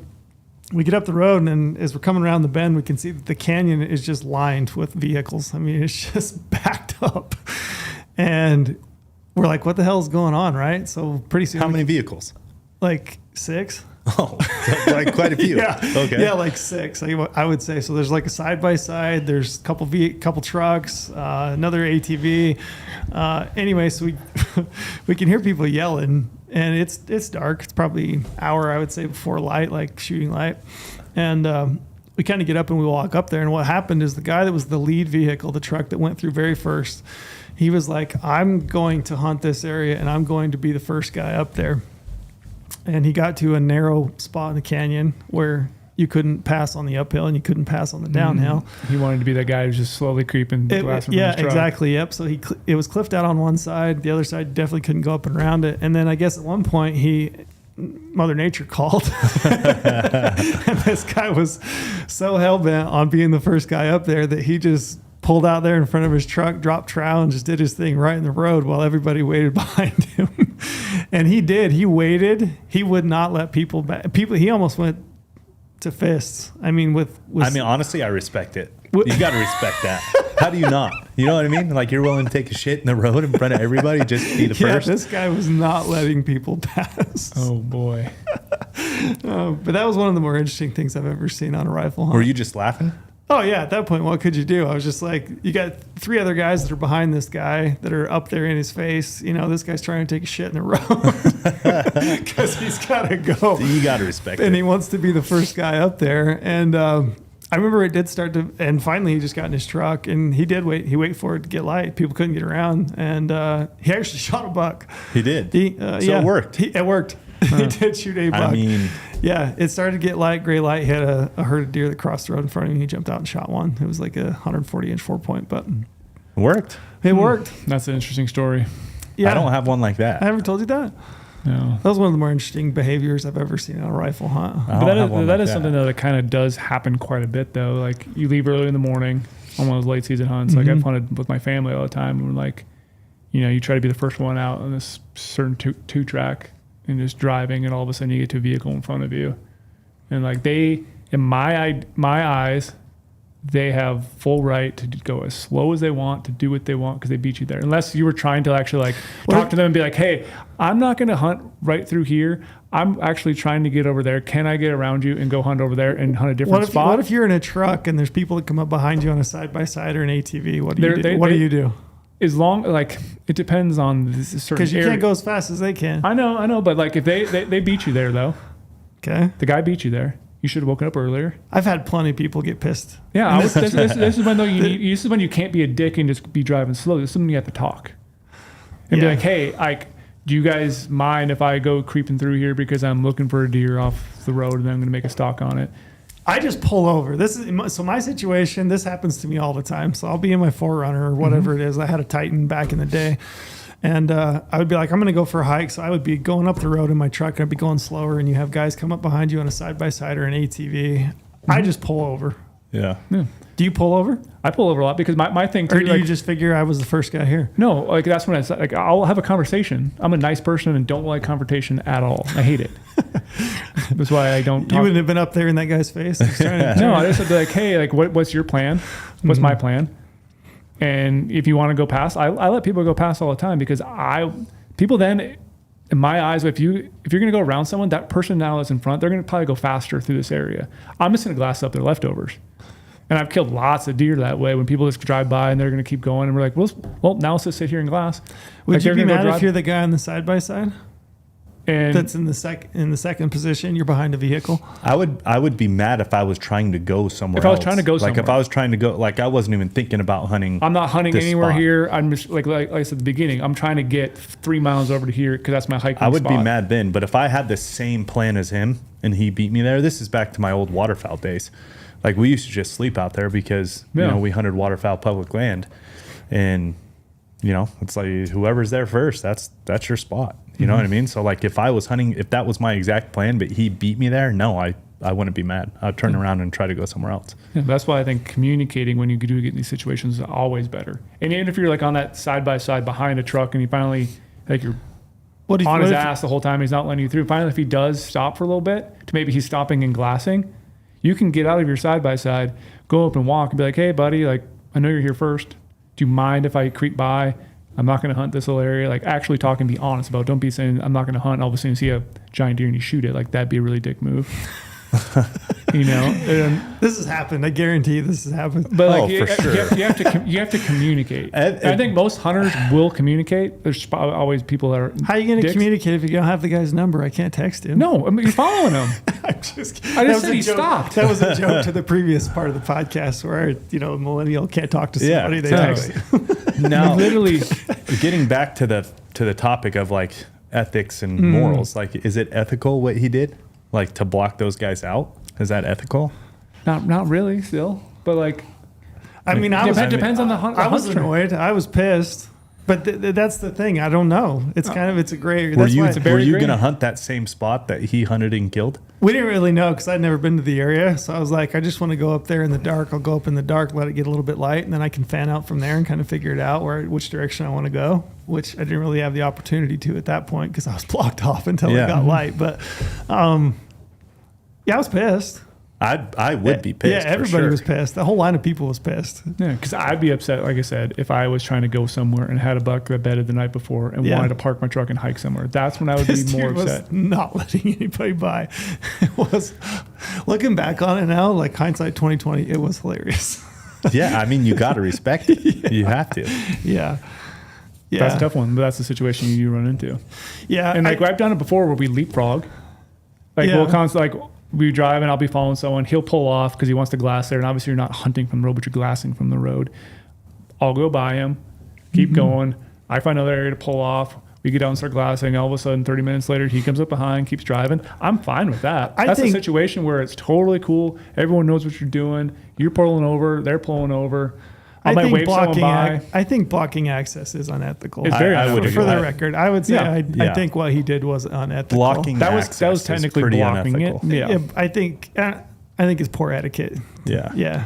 But yeah, interesting. The one with the leapfrog, I agree. That one always gets a little weird. I've pulled over for people that are on, ATVs behind me, even though I was the first one down the road, rolled down my window to like have a conversation. They blow right Just go past right and by. they are hauling ass. Yeah. Like, That makes me mad when people do that. yeah, and that sucks. That's why I always like to stop and talk. I would say don't be that guy. Maybe next time I should get out of my truck, huh?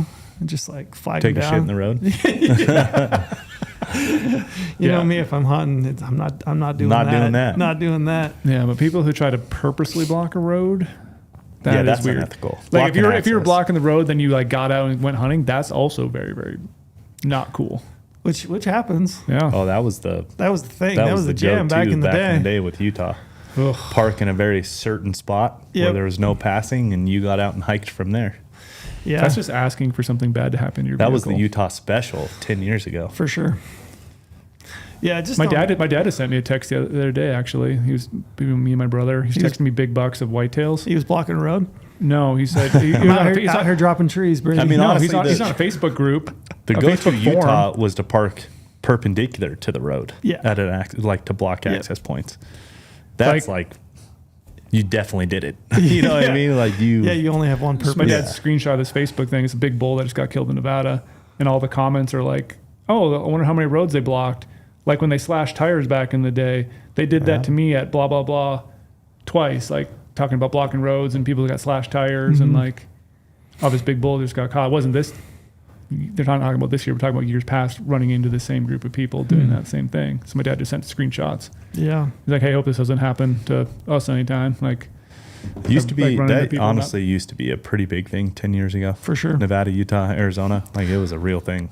All these things we're talking about are the reasons I'm remembering why I really like rifle hunting, because there was like this competitiveness that it felt Way that more it- so than way archery. more so than archery Yeah. or muzzleloader hunting. I've heard some nasty stories about archery guys having those big units and then almost going to get in fistfights with people trying to go after big velvet bucks.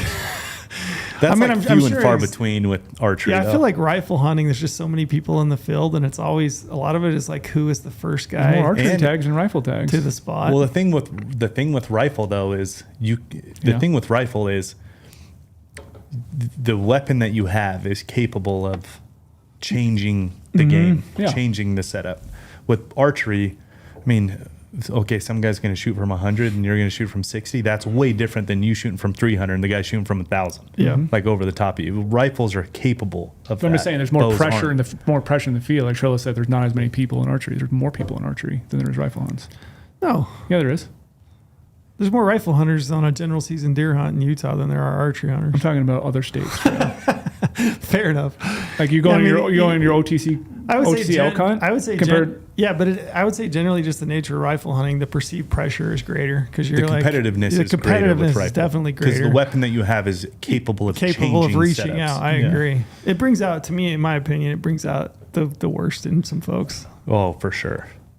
Sorry, Brady. I know you're a rifle You guy. put I'm just thinking about just all think the about archery this. experience. I think Just- I know of more archery people getting pissed off than I do rifle people getting Dude, pissed I off. don't. Not me. Just think about this setup. Just think about this for a second. Colorado, third season, the OTC hunt, and there's a full put together 6-point in a basin that's glassable, and multiple people have seen it. That is going to be a very different situation. Very different situation than bow hunters glassing up a solid 6-point on the opposite I ridge. think elk's a little bit different. Like archery is more easier to get pissed off when you're talking about you got a bedded buck and you got guys who are going to try to be competitive and try to go kill that together. And then that's when things happen more because it's a bedded deer compared to a bull you still have to call in. So there's still a lot more luck there. With the rifle, yeah, you can sit there and shoot. I mean, valid, but just think about the competitiveness with a dozen guys with a rifle. Yeah, and that's there's a why bull, you do always a have full put together bull, which big animals make people do some really stupid shit. or just any And animal it's in general. rifles, Yeah, as opposed to that same bull with archery hunters. Like Yeah. it's just not going to be as competitive with the Yeah. archery guys. How do you guys feel about foot races in rifle hunting? Hate them. Do you I have do you participate? I in had them? I have a very similar story with that one as well. Well, no, I shouldn't say similar, but on that thread. I've never had the wounded animals thing happen to Yeah. me, but I've had people shoot over the top and I've had foot races before. Foot races more so than anything else. Do you participate in them? I have. Yeah, I have. I have. I have. Yeah, I mean, Yeah, I what do remember you one do? time. Yeah, I remember one time pulling up. We were the lead four wheeler. Me and a buddy pulled down to like the end of a road, which is kind of the start of a hike up to a ridge where we were gonna glass. Another guy pulled in behind us. He was in a tent, heard us go by, jumped on his vehicle and came ripping out behind us. That's where he was planning on going that day. Pulled in behind us. We're getting our rifles out of the cases and trying to get our shit together.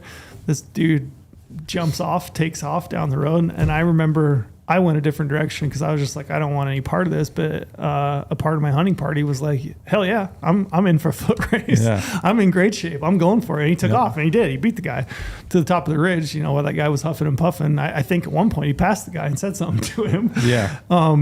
Awesome. respect that. Yeah, I'll tell you who it was later. You'll know. I respect that. I would. Saying something. I respect. It'll make complete sense. But how do you feel about a foot race? Do you do it? I hate them. It takes the enjoyment out of it. Yeah, it sucks, huh? Yeah, it takes the enjoyment out of it. But I've definitely done them. Brady, multiple times. Foot race? I don't want to do anything, get in a controversial thing with someone. I'm just not going to do it. I don't think a foot race is controversial. No, if I, it's so personal too, right? And I'm not a competitive. I am competitive, but I don't like that feeling in me. It wells up into me, and I don't like the rage monster that I can become when I become competitive. So like I tried to avoid it. I don't play church ball, none of that. I don't play intramural softball, none of that shit, because I just don't want to be that person. I know how I get when I am that way. I don't want to feel that in the field, but there are people that love it, man. They're into it. Yeah. It's same. I mean, you guys saw me at SIG games in the competition. If I'm in a competition that I feel like I'm not set up to win for, which is exactly how I felt there, I hate it. I can't stand it. Like, it really brings out a bad side of me. Mm-hmm. Now, if I'm in a competition where I feel like I am set up to win, like, dude, I can go. I know I can go. I know I can hunt. I know I can shoot. I know I can find animals. Like, dude, I'll compete. I think all that, though, to me, it still taints the whole experience. 100%. I respect no a deer way more than that to try to do it. And I think for some people it does. It does. I know, but that's for me. That's like my it opinion, definitely takes away the experience. If I was in a situation like that and had to deal with it, that's why I like going further and deeper. So I don't like dealing with people. But if I'm stalking a deer with a rifle, let's say I'm a rifle and I glassed up a buck and I'm starting to go down on it, and all of a sudden I look over and there's another person that's starting to run towards me and they're further behind, and they're trying to do it, then maybe I might do it. If you're like, I'm closer than you, maybe, I don't know if they glassed it up first though, but in that situation, like, hey, we have to hurry. We have to go get this thing done really quickly. Drop down the canyon, climb the next one, take a shot. I don't think that one's as bad of a situation. But if you're trying to, like, I don't know, both run up the trail together, like, well, that's like that's hunters being childish. Okay, so it might be in childish here. Here's the most recent foot race I've ever been in. So, Colorado, no problem saying the state. There's any public, if you're in a private swath, like a big chunk of private, but public touches the county road, you can get out and hike and go, like, work your way into the public that sits in between a bunch of private. A lot of people do in Colorado. This one spot, there's only one place to park, because there's only one part of the public that's, like, big enough to park, and there's an H-brace fence right there where it's like the only point to cross. It is a tiny little sliver of public. We're there at the same time. You don't want to hike in the dark, because there's a real steep face, and it's only I don't know, it's probably only like a quarter mile, but it's real steep. And as soon as you top out, there's great habitat right there. So you don't ever want to go in too early, because you don't want to stop anything that's coming out of the private and, coming into this nice like willow basin.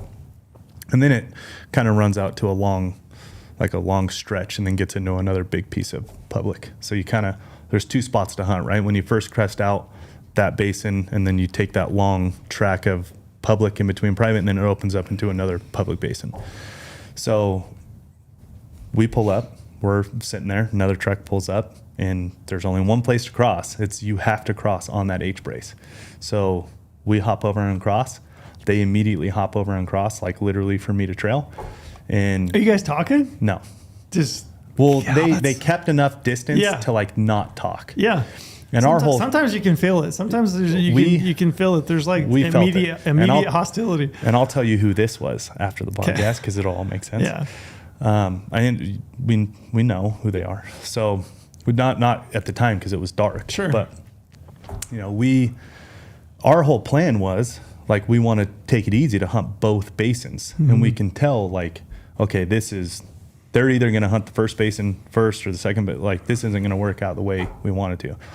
So I'm like, I don't want to do this, but let's just get up to the top at first light. Well, we go up, so we change plans a little bit. Well, they are right on our heels, like, just far enough to not talk or anything. So we pull up to the first basin, and it's kind of bigger at that point, so they kind of, like, skirt on the side of us. I'm like, well, this, the second basin's better anyway, so This is on film too, by the way, in one of the later hunts, or one of the earlier hunts rather, sorry. So I'm like, we'll just look this one over real quick, and then we got to go. We have to make it to that second one. The second one's always better, but you never know what's in the first one, right? Yeah.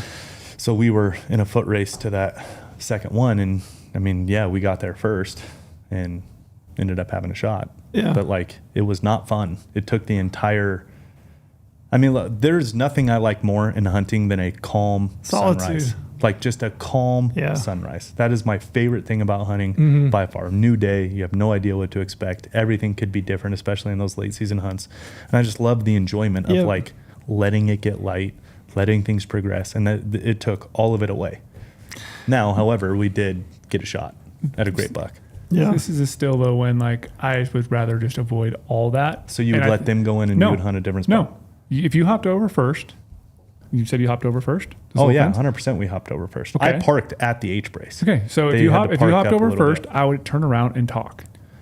Be like, hey, where are you going? What are you doing? Oh, I tried. That's the thing. I would just do that, and then if they're going to be dicks about it, like, okay, well, I am still going to go over here, and I guess we'll just figure it out when we get there then. But like, I'm not going to be a dick and not talk. I think talking, you can talk out of all situations. Etiquette-wise, I agree. The proper etiquette is to talk. Because like there are times when people don't want to talk though. They did not want to talk. And they try to want to avoid it. Then I'm like, okay, you're a dick. I'm going to still go do my thing. I don't want to cheapen the experience by being pissed off and try to like shoot something then and have them guy come up and be pissed off at me. I don't want that at all. I'm going to talk through it. Like even this last weekend, I hike fast.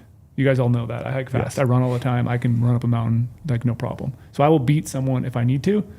But like, so I know when I have to leave my truck in the morning to get to my glassing spot. Multiple days. The first day I didn't know it, but I was on a hike. I'm like, oh, there's no lights on this trail. Get all the way over there. I run into an older gentleman who's hiking up. Obviously, he started way earlier than me because he's slow. So I'm like, you are in front of me on this trail. I still have a mile to go to where I want to go. I asked him, where are you going? You're in front of me right now. You have full right. I said, you have full right on this mountain. You're in front of me. He's like, actually, I got this little spot over here. He didn't tell me exactly where it is. I'm not going probably as far as you. I'm like, yeah, I'm actually going way up top here. Just got a glass. He's like, cool. He's like, you can totally pass me. You're way faster. Kept going. All of a sudden, I see lights up further in the mountain. I'm like, I didn't see those lights earlier because they're probably in the trees. I start hiking, and I'm like, oh, I'm catching these people. All of a sudden, I'm on them. The guy was like, dude, you're fast. We kept seeing your light coming up the mountain. You were fast up there. They were again ahead of me. I talked to them, and they first asked, well, where are you going to go? And I'm like, yeah, I'm going to go over to this basin on the right. And he's like, okay, like we're going to go up here. Do you mind if we go further than you? Just look in the spot. We have the spot picked out. I was like, no, go for it. Like, I wanted to go there as well, but I wanted to check out this other area. So like, we talked it out, and it worked out. I could have been a dick and be like, oh, I'm faster than you. Mm-hmm. That was proper etiquette, but it doesn't always work that way. It doesn't always work, but you can talk it through. And like, even if they said, hey man, we want to hunt, we're hunting this whole thing. But like, I kind of would just be like, okay, like I get that, but I'm going to hunt down over here then. Yeah. And if I do glass up something and I still see you, I'm going to find a way to make it work. I'm going to avoid confrontation at all costs because it just sucks. Yeah. The way I look at it is when you run into other people in the woods and you're both hunting, you're both after the same thing, right? You're both after an animal. You're also after an experience. You can really dictate how the rest of your day goes and how the rest of their day goes. Correct. Just by the way you interact with them. And it doesn't mean you have to like give up on what you want to do, but it's probably just in the way you present it and the way that you do it, and trying to work through it. Now it's not always the case because there's two sides of every conversation, right? Like the other person can be a complete dick, and I ran into some people that were, and it's just like, okay, and it leaves a bad taste in your mouth. But you can't really the only thing you can control is yourself, right, and the way you interact with people. So yeah, I would just say, try to keep that in the back of your mind as much as you can. Like the interaction that you have with other hunters when you're out there is going to. It's either going to make the experience improve upon it, and it's going to be a great experience whether you get an animal or not, or it's going to taint it. Yeah. And again, that's whether you get one or not, right? Like I guarantee the individual that shot the buck that we were talking about earlier that ended up getting that buck, I don't know whatever happened to it, but I guarantee you that guy doesn't think the same about that animal as that he would. No, because it was a horrible experience. Wish it had never happened. Probably wishes he would have did things differently. Like calm the situation out, figure out who did things. But then like, let's jump to a different situation. Am I being a dick sometimes then? Because I know you're always a dick. Yeah, probably. Yes. It's like when we talked about the hunting other hunters, you know, I like using pressure to your advantage sometimes. Yeah. So on a hunt back in the day, there's this one little spring that has water, and it's a far ass backpack hunt, like super far in the mountains. Like I'm talking 10 plus miles. I'm hiking back there, but I know this little spring has water, so I can get water there. But I'm getting up. There's horse guys there. Horses need water every day. That's the only water, so the horse guys have to camp there. So I'm like, I'm just gonna go further. I can melt snow. I can do everything, so I can go way further. Then I can realize in my head, I'm like, every single day now, though, I'm going to have horse guys probably coming up the mountain earlier because they're really quickly. So we have to wake up even earlier and get out further. But then they're going to see us out in these ridges, and then it's totally fair game. So am I kind of being a dick then by going further and realizing they have a crutch because they have horses and the horses have to water every single day? I don't have to deal with that. And I'm going further than I eventually wanted to get to basically camp on my spot. And that way I'm hunting there too. I don't think so. I think that's so more either. strategy. Yeah, I think that's it's not just- being a dick. That's strategy. I think it's just Their part strategy of, is using part of horses. strategy. Yeah. Their strategy is horses. Your strategy is not. They did. I think and that's I just mean, straight you- They strategy. did still end up killing my target buck too. You're so trying like to, they did still earn it because Yeah. one day it was like really foggy. I'm like, oh, we're not going to be able to glass. They were hunting out their horses that went down one ridge and ended up shooting a deer. And I was like, oh, that's baller. You Good on them. still have to hunt to your own strengths. You still have to hunt effectively because the point is being out there is just to hunt and harvest, right? Yeah. I mean, Yeah. it's to kill. It's like you can't. You can't be unethical. Like I think spooking their buck out, you know, like if they got a buck and you're like, man, I'm going to run that thing into the I've next had canyon. that happen before. Oh, I've had that happen also. Yeah, Yeah. elk hunt. Yeah, I've had people go out and just absolutely spread out and run a whole canyon and push everything out, Yeah. which sucks. On before opening day, That's wrong. Yeah, I think that's wrong. So I don't think that you did that, but I mean, you know, you still have Using to something hunt. to advantage, you still have to hunt. Yeah. I was going to camp there. Well, now I don't because you obviously camped there. So Yeah, I'm going to continue going yeah, because that was my original plan. yeah. And I guess where I was going to hunt. But I think in all this, like, is like, I thought it would be a lively debate. I thought it would be interesting to kind of run through some of these situations, and I have a bunch more that just random things that have happened. But I think it all goes back to like the golden rule, right? Which is kind of like do unto others as you would Yeah. have them do unto you. I think that's like the thing that you would want to keep in the back of your mind through all of this is like, would I be pissed if somebody else did the thing that I'm considering doing right now? And if the answer is yes, if it would taint your experience, then probably don't do it. Yeah. You know, that's what I like to go back to too is like the communication thing when you're back there. Brady's a big communicator. Big I communicator. didn't know that. Because Your like, girlfriend's got to be so happy. She found a man who wants to communicate. yes. Like seeing someone in the field, I'm talking about experience last year. I was discouraged at first because there was another side-by-side drive in this area that we were going to go up and hunt. They ended up parking up on top of a ridge. We were going that way anyway. We go pull up, start talking to them, and find out that they're hunting a different species. As they're hunting a bull, we have deer tags. So in that sense, communicating with them, instead I could have been completely mad, like, oh, they're glassing that spot. You know, let's try to go around and leapfrog them and go over there. But stopping and talk to them helped out because then later I ended up turning up a bull.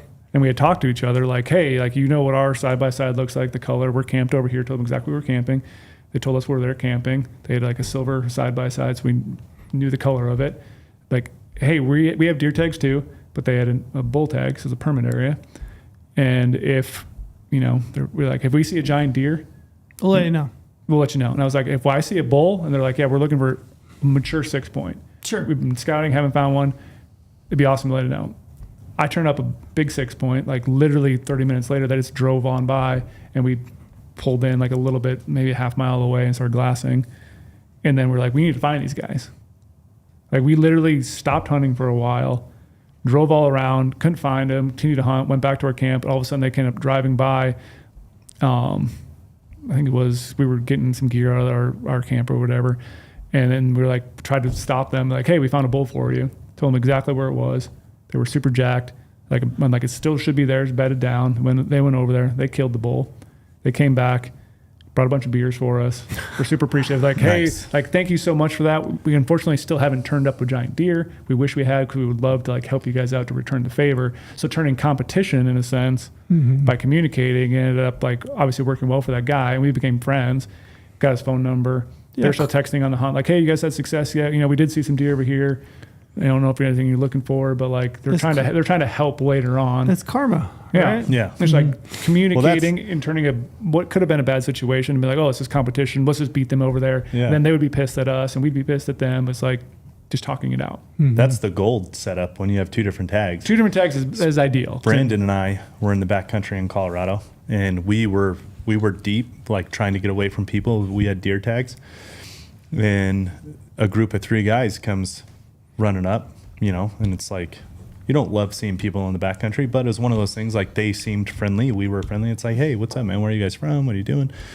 You don't ever want to just flat out ask, like, what are you seeing? What's going on? But you kind of kind of get to the point where, what are you hunting? What are we hunting? They had elk tags. We had deer tags.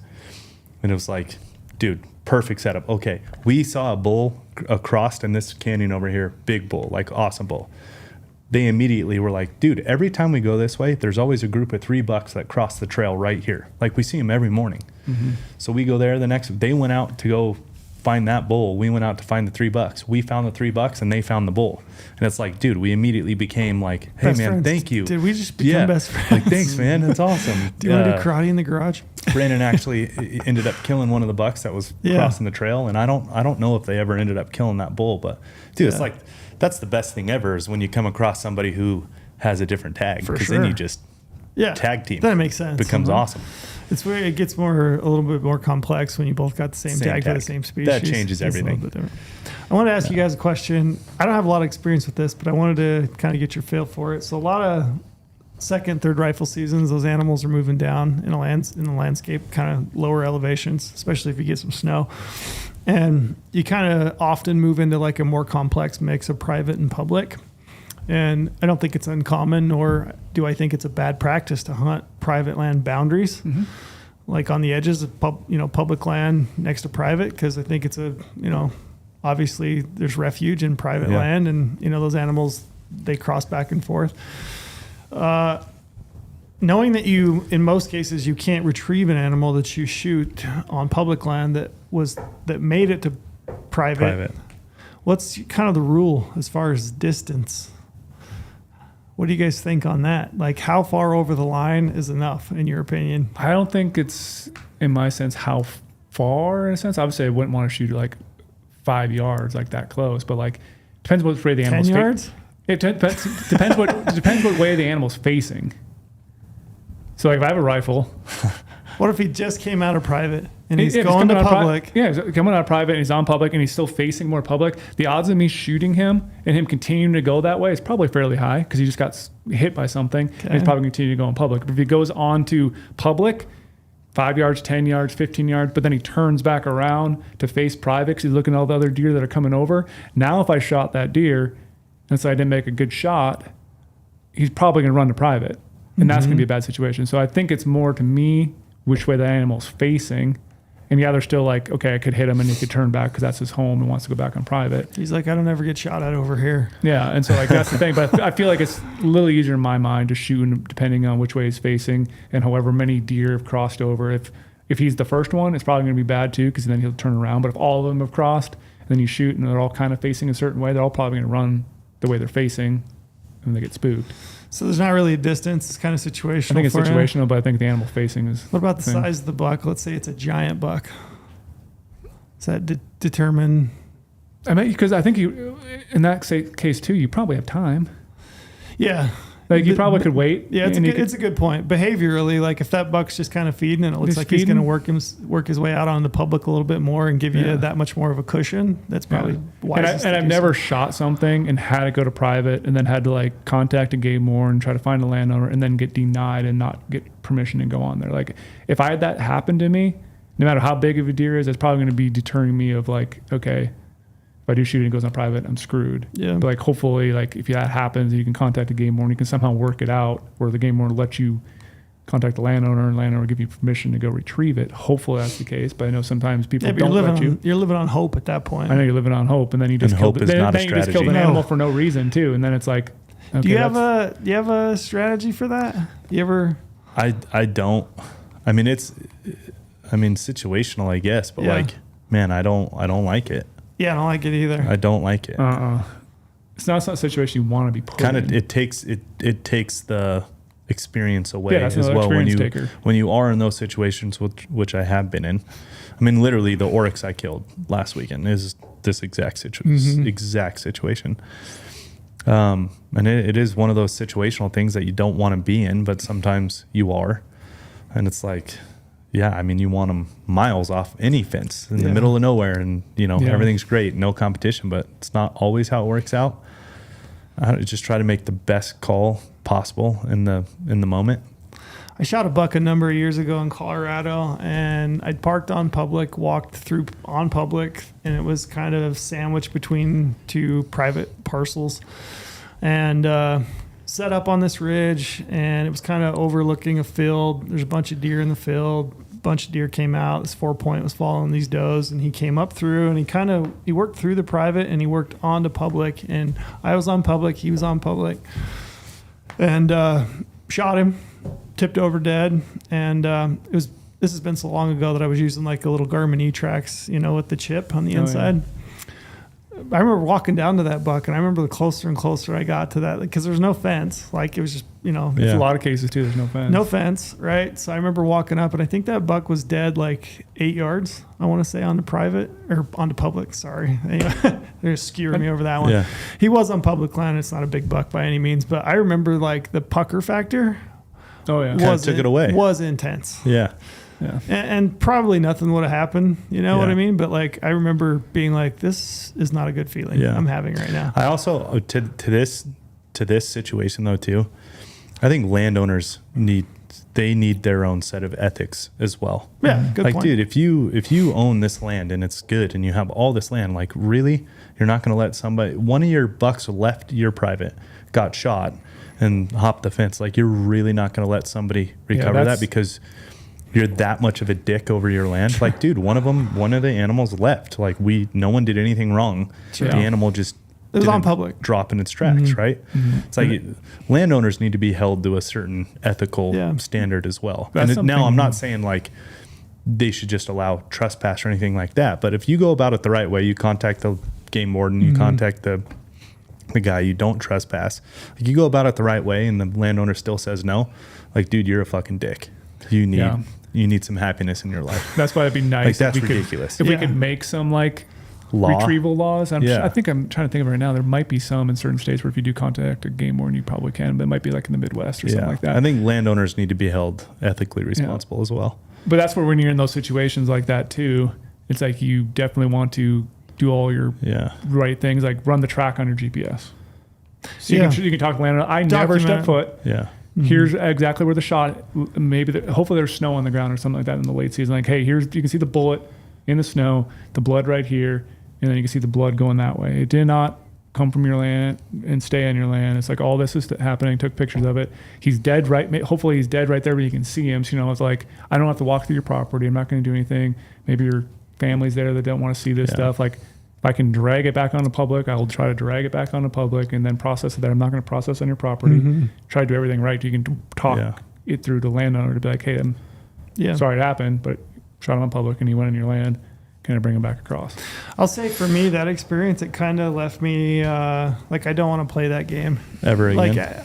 I mean, I've played it a little bit, but it was to the point where I was just like, I don't like the feeling. Do you know what I mean? Mm-hmm. And it's that feeling of like, I know I'm right, but like, am I missing something? Exactly. Yeah. And I didn't like the feeling. I would say there's some really good hunting on the edges of private land, on public. I would just say, if you're going to play that game, try to shorten the distance as much as you possible. Try to make that shot as foolproof as you possibly can, which in a lot of cases means cutting the distance and getting in tight.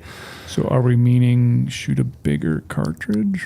Maybe. I will. So my oryx, which I had the off-range tag, right? Got really lucky and drawn the off-range tag thanks to Brady handing his luck over to me in the draw. Manifested it for you. Yeah. And I mean, which I do agree with this one, right? Like, you cannot step foot on the missile range. That's just part of it. No one can step foot on the missile range. I mean, they're doing military stuff out there. It's like, it's a genuine safety thing. Mm-hmm. And my oryx was on the fence of the missile range. So it was like, literally, like, I can't step foot there. even if he crosses. Like, and that's not a landowner to, quote unquote, negotiate with or anything. Yeah. But we did cut the distance. We were like 220, and he was facing off the fence, and I had a perfect shoulder shot on him. And it's like, that was one of those decisions where it's like, okay, if I can punch through the shoulders, Yep. like I'm going to anchor him. I don't think he's going to go through the fence. You You know what I mean? A shot placement, no matter And he if was- you're shooting a smaller gun or bigger gun, Yeah. shot placement is going to be probably more. And he was facing away, but I didn't want my shot to be that. Sure. I definitely didn't want that. it was stressful as Yeah. hell, because it's like, man, if I don't make this shot Yeah. and he does go on the missile range, now what? Yeah, because that's know? when you're like, okay, now I need to do a high shoulder shot. Yeah. Try to drop them. But also you think in the back of your mind, if I do a high shoulder shot to drop them, I'm going to be wrecking more meat than I need to as well. I wrecked some meat. And that's like, you have to think of all those weird things. Yeah. Then like what I think of too when you're saying that, what if we jump back to like an August hunt for elk or deer? You're hunting a border area, you shoot one that goes on to some of the guys' private now. We're talking about 90-degree temperatures. Late season is a little bit easier because the meat's probably going to be fine Sure. sitting there. And you have your time. But like if it's 90 degrees out, your bull's Yeah, bacon. over there baking in the sun. Yeah. That's a scary situation. Well, in those situations, I would just, if you know where you're going and you're hunting private boundaries, like, I'd be pretty prepared on like Yeah, you almost landowner have and it figured out contact. before you go, right? Correct. If you know you're going to play that game. Yes. Yeah, I agree. Like, you know what you're playing, so you might be as Yeah. prepared as possible. Yeah, if you're going to play that game, be prepared. That's a good Yeah. point. Maybe Be find prepared. the game warden's number ahead of time. So you're not trying to search for it and figure Yeah, that out. and the landowner's contact ahead of Find some landowners time. around there, like, Yeah. I'm going to be Yeah. hunting these. Yeah. Yeah. I don't know. But thankfully, my oryx did not go over the fence. That's a good thing. Yeah. These are all interesting, like, questions that only really come into play. In most cases, they only come into play like late season, rifle hunting. To me, I just was like, I don't really want to play that game. I also didn't like, so that same morning there was a bigger buck, right, that was coming out of that field. And my plan was like, as soon as that buck hits public, I'm He's done. smoking him, because he's like 220-inch deer, right? Oh, jeez. Okay. Yeah, giant deer. But I also, looking back on that, I don't like the fact that kind of, it worked on my own ethics, my own conscience. Yeah. You know what I mean? I'm like, that buck's so big that as soon as he's on public land, I'm shooting him. You know what I mean? Which Yeah. legally I have a right to do, but Yep. whether I can claim him if he runs back onto that field, probably Yeah. not. Now what? Yeah. So it kind of clouds my judgment a little bit. So to me, I know that I'm probably weak-minded enough that I can't be counted on to make the best decision in that situation. So I try to avoid it in most cases if I can. But I agree with your point. Just be as prepared as you possibly can Yeah. if you plan to play that game. I think too, I haven't had a lot of really premium tags. I've had a few, but it's like always in the back of my mind too, how many other people are probably looking at this animal right now at the same time. Oh, anymore. And then it's like, it almost makes me be more aggressive on the stock, even though I'm probably the only person out there. But I'm like thinking in the back of my mind, there's probably some guided client, not to knock on guides at all. It could be just a normal person too, but like crew of people out there glassing because they took a long time to draw that tag as well. And maybe they have 10 people hunting. I only have myself and my camera guy. Yeah. And like, I don't see anyone, but I'm like, there's probably someone else watching this. We need to go right now and try to kill this thing. And then we go and rush it. And maybe it works out or maybe it doesn't. But like, Yeah. I also just hate that feeling too of like, you get a premium tag. There's probably other people there. You're hunting a big animal. You don't know. And so you're going to like just hurry through it. And I'd rather just go slow, hunt an animal like I want to hunt it, take the time, watch it, get a bunch of dig scope, enjoy the moment, and then kill it. Yeah. Which is like that random pressure too of just premium tags. Yeah. And thinking there's a bunch of other people doing the same thing you're doing right now. Mm-hmm. I got one more for you. I love it. I'm already excited. Hit me. I think it's more common, late season, you're hunting with a rifle. There's more people in the field, even though Brady doesn't think that there are. Not all the time. General season, I'm there's talking about- generally more people in the field. Feels like animals are moving, right? Because you're hearing gunshots. At least where I'm hunting, there are usually, guns going off. So animals are feeling the pressure a little bit. How do you feel about taking a shot on a moving animal? Is there a distance that like you feel okay about it? How fast are they moving? What's your take You're talking on about walking or walking, running? Running. How do you feel about it? Because I've seen a lot of deer tip over from on a dead run. The guys have slung bullets at. Oof. I've shot some. My second buck I ever killed, I killed on a trot, and I didn't think anything of it. It's been 30 years ago, I guess, at this point. But that buck came down the ridge, saw us, cut through a patch of aspen, was working up the other side. I dropped down, I got a rest on my knee. It was just an old 270. Had him in the scope, shot him, tipped him over. He was on the walk. I didn't think anything of it. But I was curious now, 30 years later, and I don't rifle hunt a bunch. How do you guys feel about taking a moving shot on an animal? I think it seems to me it's like it was something more common and maybe accepted back in the day to do that. Because I grew up. So here's the thing. I grew up in Minnesota. We hunted in Wisconsin all the time. We used to do deer drives. That's what I was going to say. Like, you jump shot a lot of animals. We literally did deer drives where you're a stander. We're all going to push deer towards you, and deer are running. And it was common for people to shoot running bucks. Was it was it unethical back then? No, the October go-to like, was jump shooting. Like that was the go-to back then. Deer drives, jump shooting. Yeah, walking through timber. Yeah. Some jumped up, shot at it. Yeah, kick boulders down and in the timber, kick them up the other side. Sure, we did that. But it's like we hiked to a ridge and kicked rocks off down through the timber and tried to shoot anything that might have come out. Yeah, for sure, we did that. I mean, I think running. And now I'm like, I probably want to take a running shot at something because that could be my only shot. Maybe if I waited 5 seconds, 10 seconds later, the animal would stop and do the little turn back and look back at you.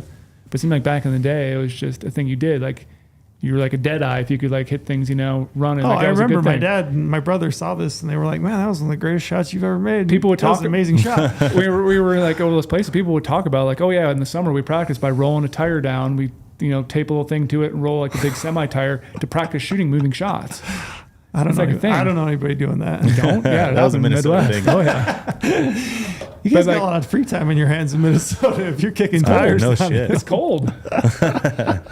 but walking for sure. Walking? Yeah, as long as it's going to be how far? It's going to be a distance thing. Okay. You got to know your weapon. You got to understand, bullet flight time. Anything can happen, then it could stop and you can hit in the wrong spot. So it has to be distance wise. I think it's maybe under 200 yards. Okay. 200 yards, you could definitely do it all day. Getting past that, sure, some people could say you could still do it. You could still track and lead into it, and then you're going to hit it somewhere, which then it's you're not doing it right for the animal because then you could hit it in the guts, and that's not going to be a good thing. Mm-hmm. But I think if it's casually walking, not doing anything, I can put it in front of its shoulder and touch it off at 200, and I'm going to smack it right where I wanted to smack it. 200 and under then? Probably 200 and under. I'm not even saying I don't know what situation, maybe 300 you could probably do it. I'm thinking in my head now, but there's a certain point where it's not going to be a good idea. I was trying to think, what did we shoot up there at the SIG games? Do you remember how far that was?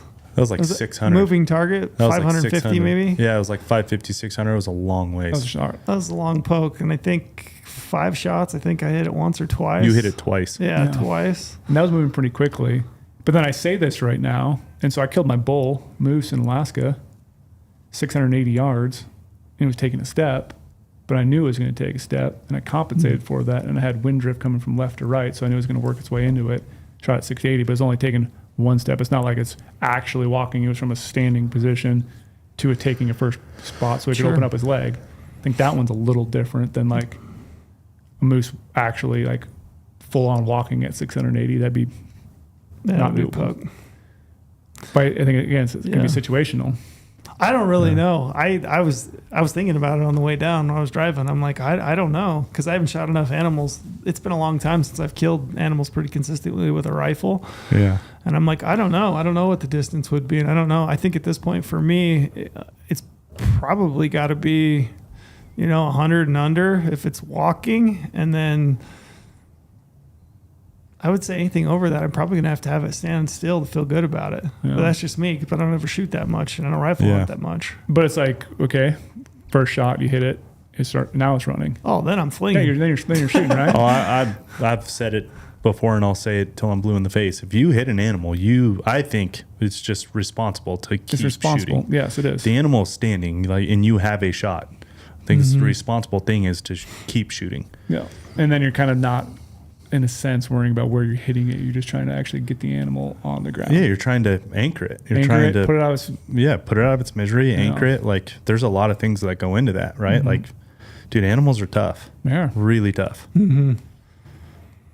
You guys ever had notes left on your vehicles when you've been out and about? I haven't. You haven't? Like, hey, I'm hunting here. They tell you how hot you are and they want your number. No, and nobody's room ever said key that and to all me. that stuff. I've had people like leave note, hey, I'm planning on hunting here the next 2 days. You know, if you could kind of avoid this ridge, this is where I'm headed. No, I've had that. That's interesting. I've had that happen before. I think that's a pretty weird move. Yeah, I think so too. I would a never real do weird that. move. No. Yeah, I would never do that. And I Hey, would could not- you stay off this public land? And I would 'Cause never encourage what? people to leave. Yeah, No. No, that's something weird. I think No. it's bizarre. Yeah. Yeah, I think that's a dick move. I think to leave a note and say, I think it's a super dick move. especially if it's public land. Yeah, you're telling somebody to stay off public Yeah, land. stay like, off my. Yeah, no, I'm planning dude. on hunting here. I agree. Yeah. Yeah, I don't like that. Yeah. No. I wouldn't. It is it both times it happened though. I think I can think of 2 times that it happened. Both times I was like, oh, I don't know. Do I hunt it? Like I was planning on hunting it. Do I? Oh, I would still hunt it for sure. Yeah. Leaves kind of bad taste in your mouth. Yeah, it would. That's Yeah. just In that's a some ways, weird- though, is that being a good person? Because you're like, hey, don't ruin my hunt. I won't ruin yours. Like, But then again, it's throwing into the thing that I never really the right answer for. But now it's making it a competition. yeah, Because if you're planning on hunting there the next day, this guy's leaving a note trying to push you out of it away. Now you're going to probably think like, hey, now I'm going to be here earlier tomorrow. I'm going to be here at 3 a.m. instead of 4 a.m. I'm going to start hiking in way before him. I'm yeah, going to sit up there with my white headlamp. I Shine in the you, sky. you can't possibly hunt an entire place to your, you're Yeah. trying to make it private at that point. It's like, Yeah. okay, you pick your spot and I'll pick mine. We Yeah. don't have to hunt the exact same spot, Mm-hmm. but if you're telling me to stay off an entire ridge, like, wait, it's kind of weird. yeah. All this- Weird stuff happens Yeah. on these late rifle hunts. Yeah, I've never Talking had about that. all this just makes me really want to go further in the mountains and, just, and then stay there and never come out. You can't. You can't necessarily do that anymore, though. I know, but just avoid people in general, though. Just like I just don't like people. I would love to never see a soul Never on any see of a my soul. hunts. That I'm would just be gonna great. live out there. I don't know. I mean, I've had some, obviously, which I've recounted. I've had some bad situations. Not bad, just negative. I would call it negative. Kind of left a pit in your stomach, you know. I think it's inevitable. It's just like kind of the nature. There's a lot of people in the field, and given the nature of this, I don't know if you call it a sport or not, but the pursuit situations happen.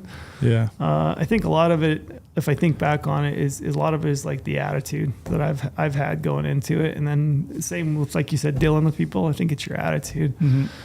And I've had some weird ones. I had the guy in Colorado walk up behind me on a deer. I was That story. Yeah. hey, As what are you're you- in the scope. as I'm in the scope, what are you doing? What are you doing? And I remember being pissed and agitated at the time, but looking back on it now, it's just kind of a funny story. Yeah. But yeah, I think your attitude, and then again, I would just say, be cognizant of like how you're interacting with people and talk to them, Yeah, communicate with people. If you Come can. off a dick right away, they're Yeah. going to be a dick. I think everyone, if they just were nicer in this world, things would be a little bit better. I think it's in I don't all know, aspects. Yeah. But everyone's different, man. That's like, I've had the conversations in the field that are great, and I've also had the ones where it's like, oh, I can tell you do not want to talk to me. Yeah. Like you're going about this like competitive way. You know what I mean? Like you can just get the vibe pretty easily. Yeah. We're going to title this one, Don't Be a Dick. Yeah, Don't be a a dick. dick. Don't you Yeah. think, Brady? That just goes in all aspects of your life, though, I feel like. Don't be a dick. It is. I think that's it. And then So- I think everybody, like, to stay away from this ridge thing. Like, dude, if you're hunting public land, you gotta know. You just have to Yeah. know the game you're playing. Yeah.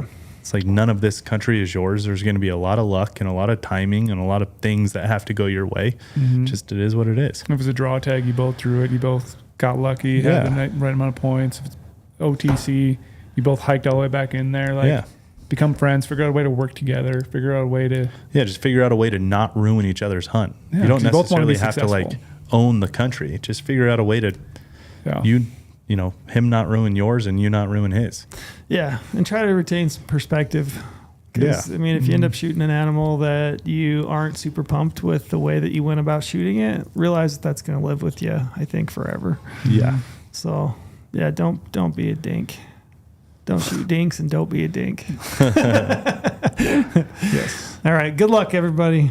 In all seriousness, like I hope it's a good hunt for folks. I hope. Yeah, of course. I hope it. Yeah. I hope it's a good hunt. I hope we get some weather. I hope people get out and get a good time, and I hope the deer aren't as in bad shape as Brady thinks they are.